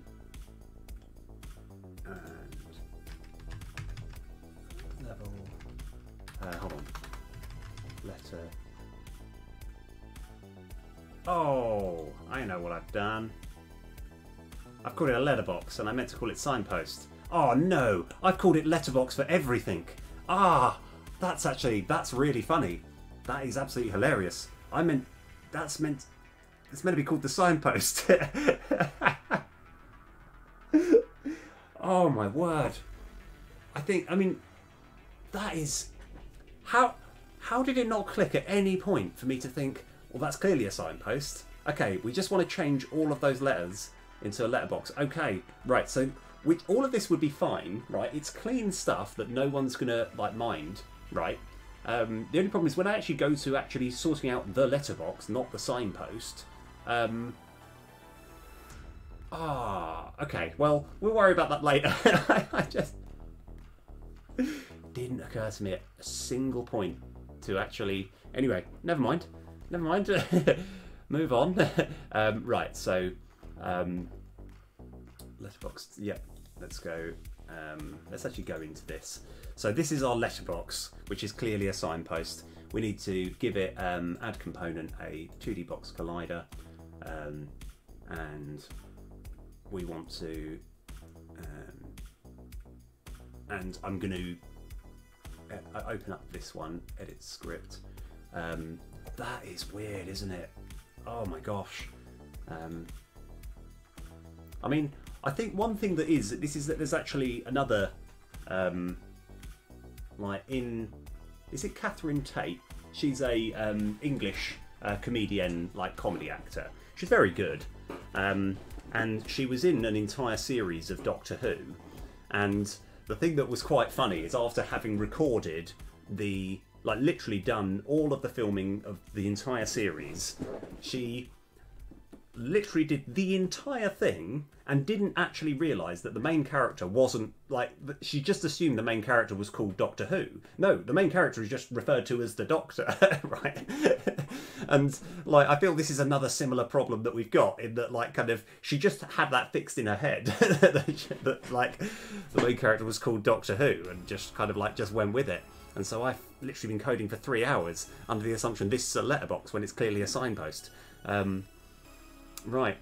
Oh man, that is brilliant. Right. Okay. So we've given it a box collider. We definitely want to edit this script. I think we just work with it, and maybe I just change the letterbox coding to be called signpost, and just like it would just crack it up. Just hold the line. I'll be 1 sec.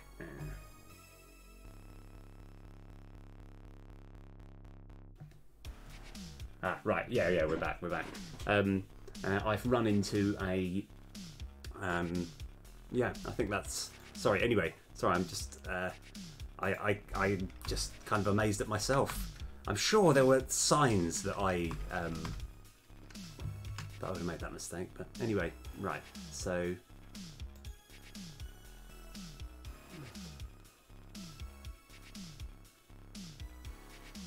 Oh yeah, I probably should have called this town button, but it's a bit too late to change that. Okay, right, so we summon, we can get rid of all this, I think. And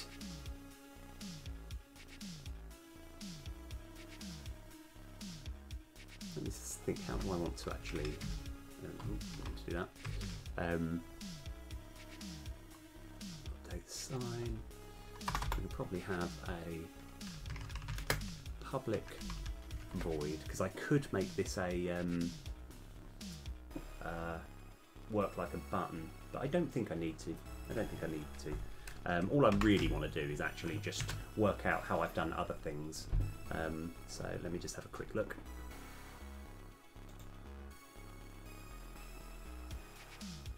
Can't believe that. Such an idiot. Right.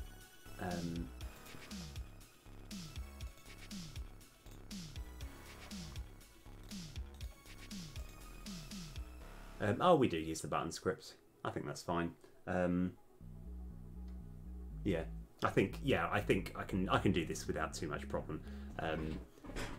Yeah, it's only because I haven't got 2 buttons for each letterbox thing, so I just have to use the same one. Right. And we can almost copy all of this word for word, really, but just change a few things. Yeah.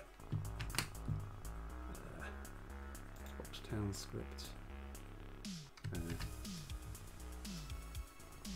So there, we just want to go button script. Yeah, that was a good, useful bit of code that I made ages ago. That's good.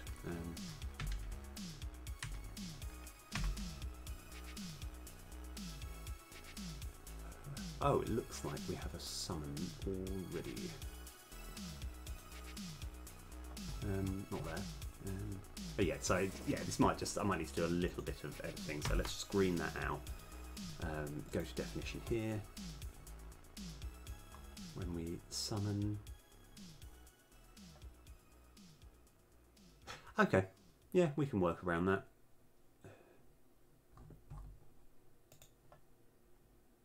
Oh, maybe not. Maybe not.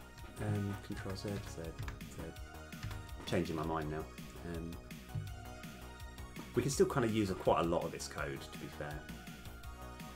So we don't need that.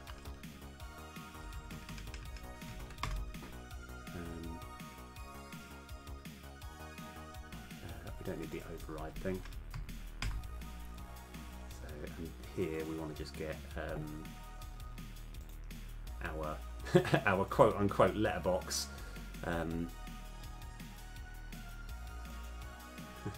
I'm not bitter, it's okay.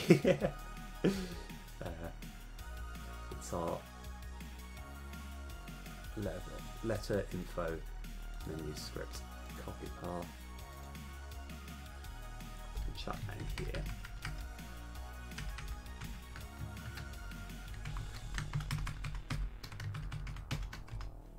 Right, and we want to change this to letterbox menu script.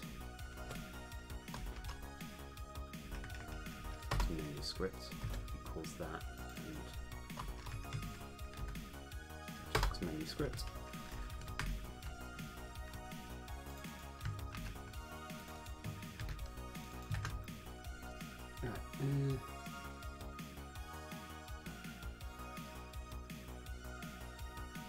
I think this looks fine.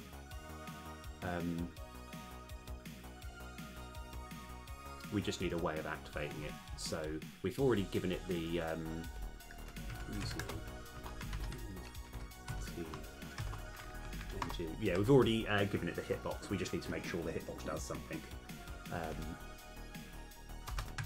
Event systems.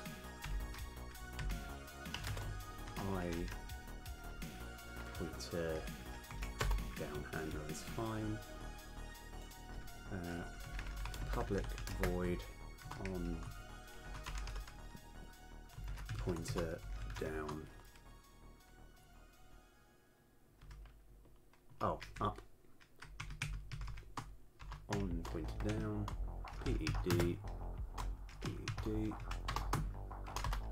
If not busy, then we can activate it.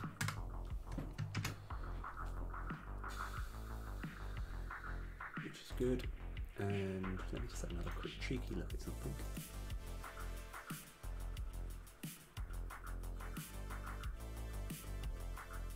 So I don't think it matters too much, but as I create it, I don't think I'm actually I'm not adding it to the Unity UI, and I probably should be. Don't think I need to. So, are we actually ready to give this a test? So, if we've got any error messages. Let's give it a test. I think I think instead of me trying to analyse any mistake that could happen, I'd rather just create the error message and then. Right. So.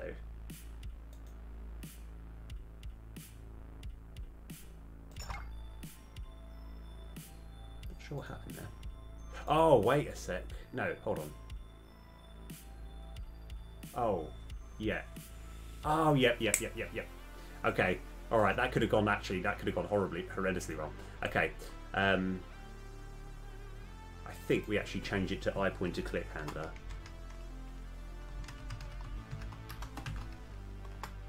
I pointer click handler on pointer click.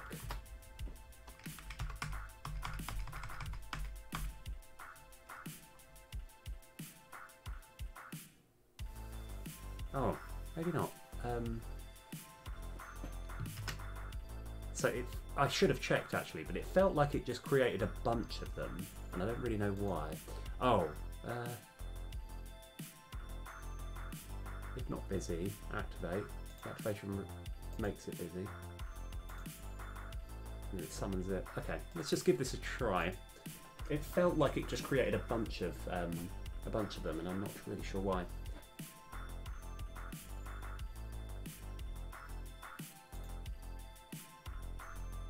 Okay, clearly got something wrong.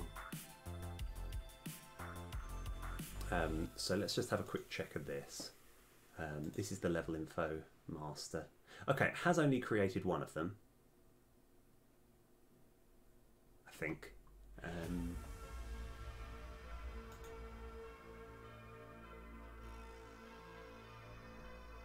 So we just got to work out exactly. So can I still cycle through? Okay.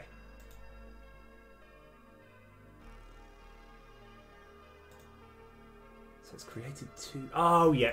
Easy. Oh, why do I make this mistake? I've made this mistake every time, and it's always taken me about this long. I've got to come up with a new system. So, like 5 points for anyone who can work out what the mistake is. I'll tell you, don't worry. We've got, if we go into the, I think it's this one. Yeah, so we can get rid of that now. Actually, we can just get rid of all that. Yeah. There we go. We're summoning it twice. I think the on pointer down would have been fine, but we can use on pointer click. I probably should keep it consistent, to be fair. So I just want to check as well, when it's on pointer click, that means I tap down on it and nothing, and that's fine. But if I click it like that, oh, okay.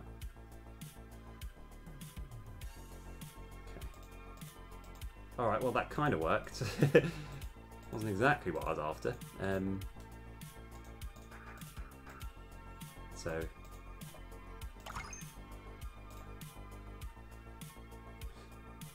Okay, right, okay, we're getting there. We're getting there. Oh, I think I know the problem. Yeah, let me have a little look. So it's to do with the summoning.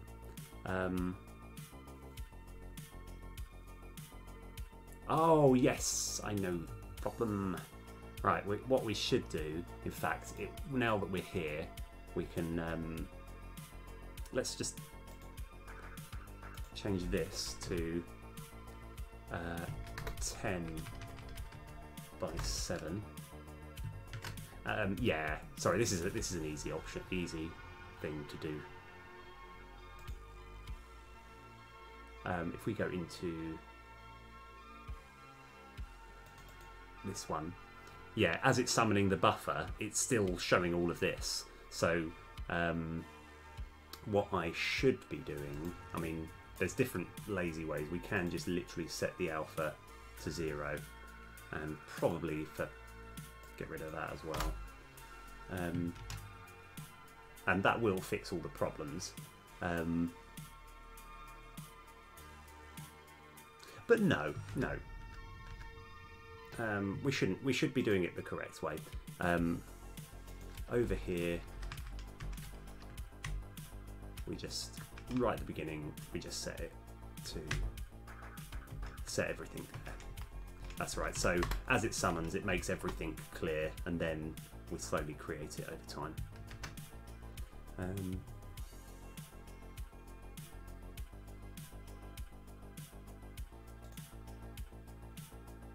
And what I could do is actually get rid of that.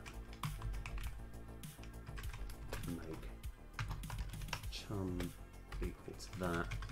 Maybe make that 0.75. No, that's just me. I don't need to do that. What am I thinking? I'm just kind of, I'm spitballing ideas. I like the idea of actually seeing the animation of the rectangle getting bigger, but I don't know why I'm so obsessed with that. It doesn't need to happen. Right, okay, this time. Right, let's go back into our title scene and then see what's cooking.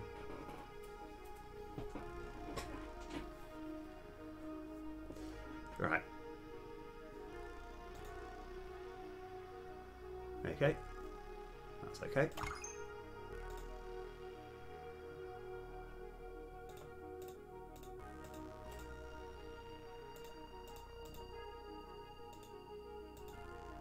Yeah. Okay. Oh, right. Let's see. Why we got an error message? Oh, that's an odd one to have that problem.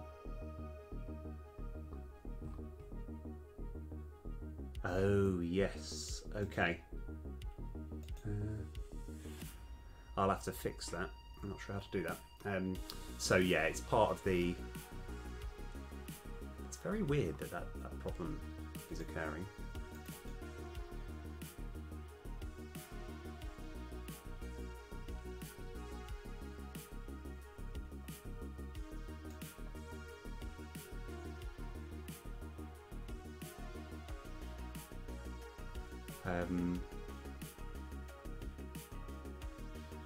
Yeah, because we're checking to see if it's null, but I have a feeling.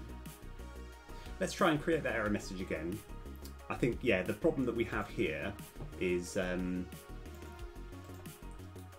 it's essentially cycling through an array of stuff, but then it's finding there's the array it's trying to access something that doesn't exist.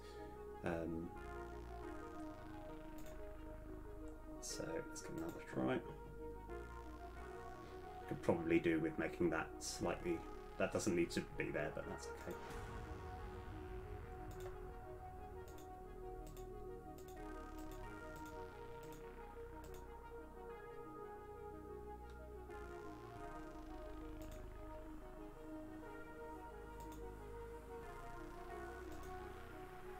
Oh, it's because when we get down to here, our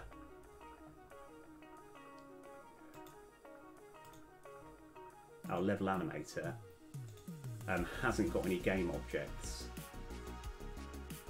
So we're now trying to go back up. But in theory, that shouldn't matter.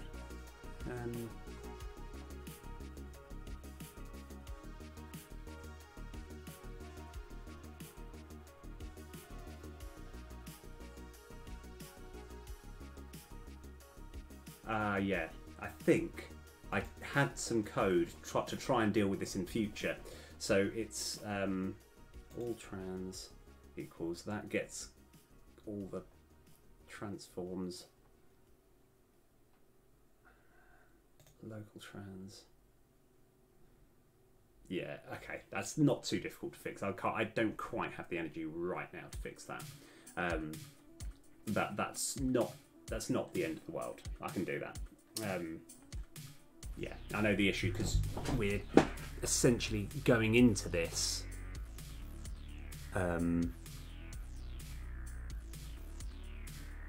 Yeah, we're going into this sort of function where it unsummons and all the sprites go everywhere. With just a game object.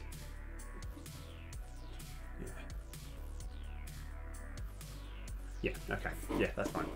I'll fix that at some point. Yeah, like I say, not quite. But overall, I'm quite happy with what the progress that we've made so far. Now, I was going to do some little things, but I realised I'm actually quite exhausted. I realise I think I do have a sort of like 3 to 4 hour limit, and then I think I'm good for the day. So, yeah, that's all good. So yeah, it's something which I'll probably do off stream, but we just need to, yeah, because we can still go back here, but it's the concept of trying to go back here and trying to unsummon stuff that we don't need. So actually, you know what, I think I can do it with one line of code here.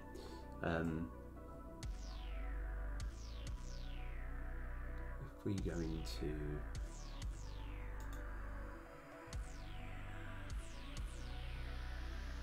this one, Control O. It's actually this one here. Unsummon routine.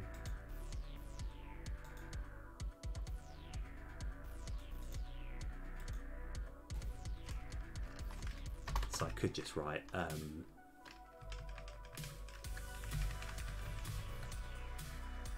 trans group equals that if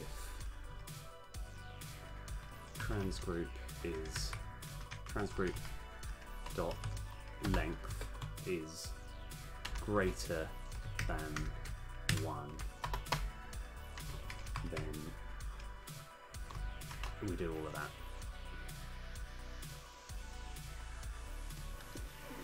Otherwise we don't need to. That will fix this problem, even though it's a problem which I'm looking to come up with a different way of fixing anyway, but hopefully we don't get the error message this way.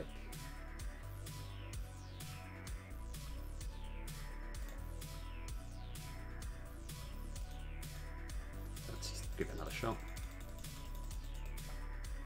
Yeah, so it has fixed that problem. Yeah, okay. Alright, that's good. And then we can back, and then we can still go back in. It just takes a little while, and I'm not sure why. Let's try. I wonder why that delay is as long as it is.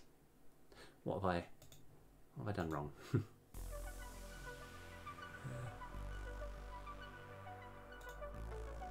So upon summon, we're setting everything there. Summoning the blocker. Oh. Oh. The reason being is because I'm an idiot.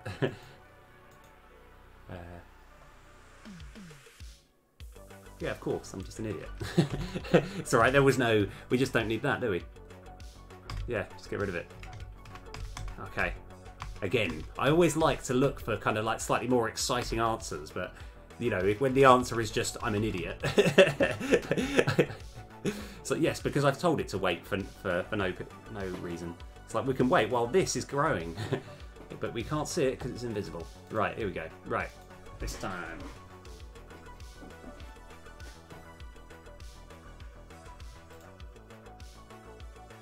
Yep, so that looks better.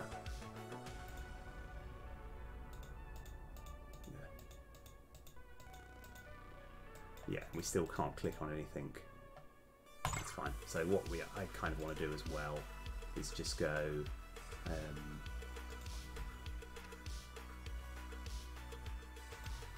just need to find out the game object name because we just want to change it. This doesn't need to be in front. This can just be. I think it could be front, not frontier. Is what I'm getting at. Yeah, just front. So I just need to change this to front. So that is the letterbox town go. Yeah.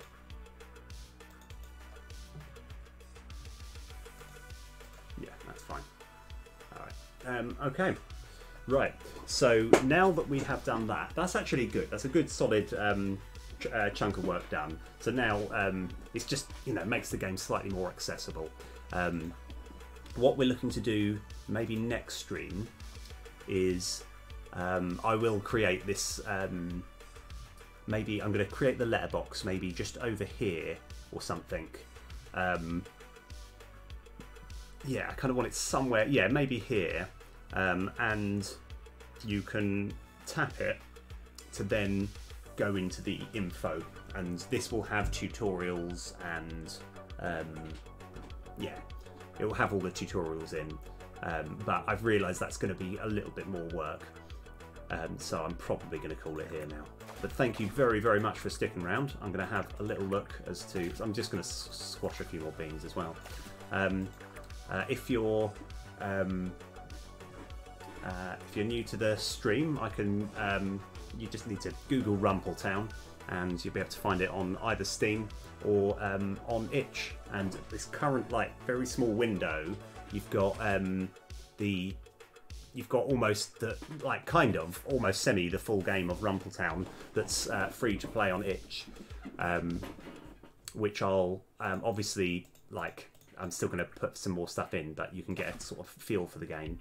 Anyway, right, I will have a look and see who I can raid. Thanks so much for sticking around, and I'll see you guys later.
Zackfire, thank you for the raid. How are you? And your turtles, welcome.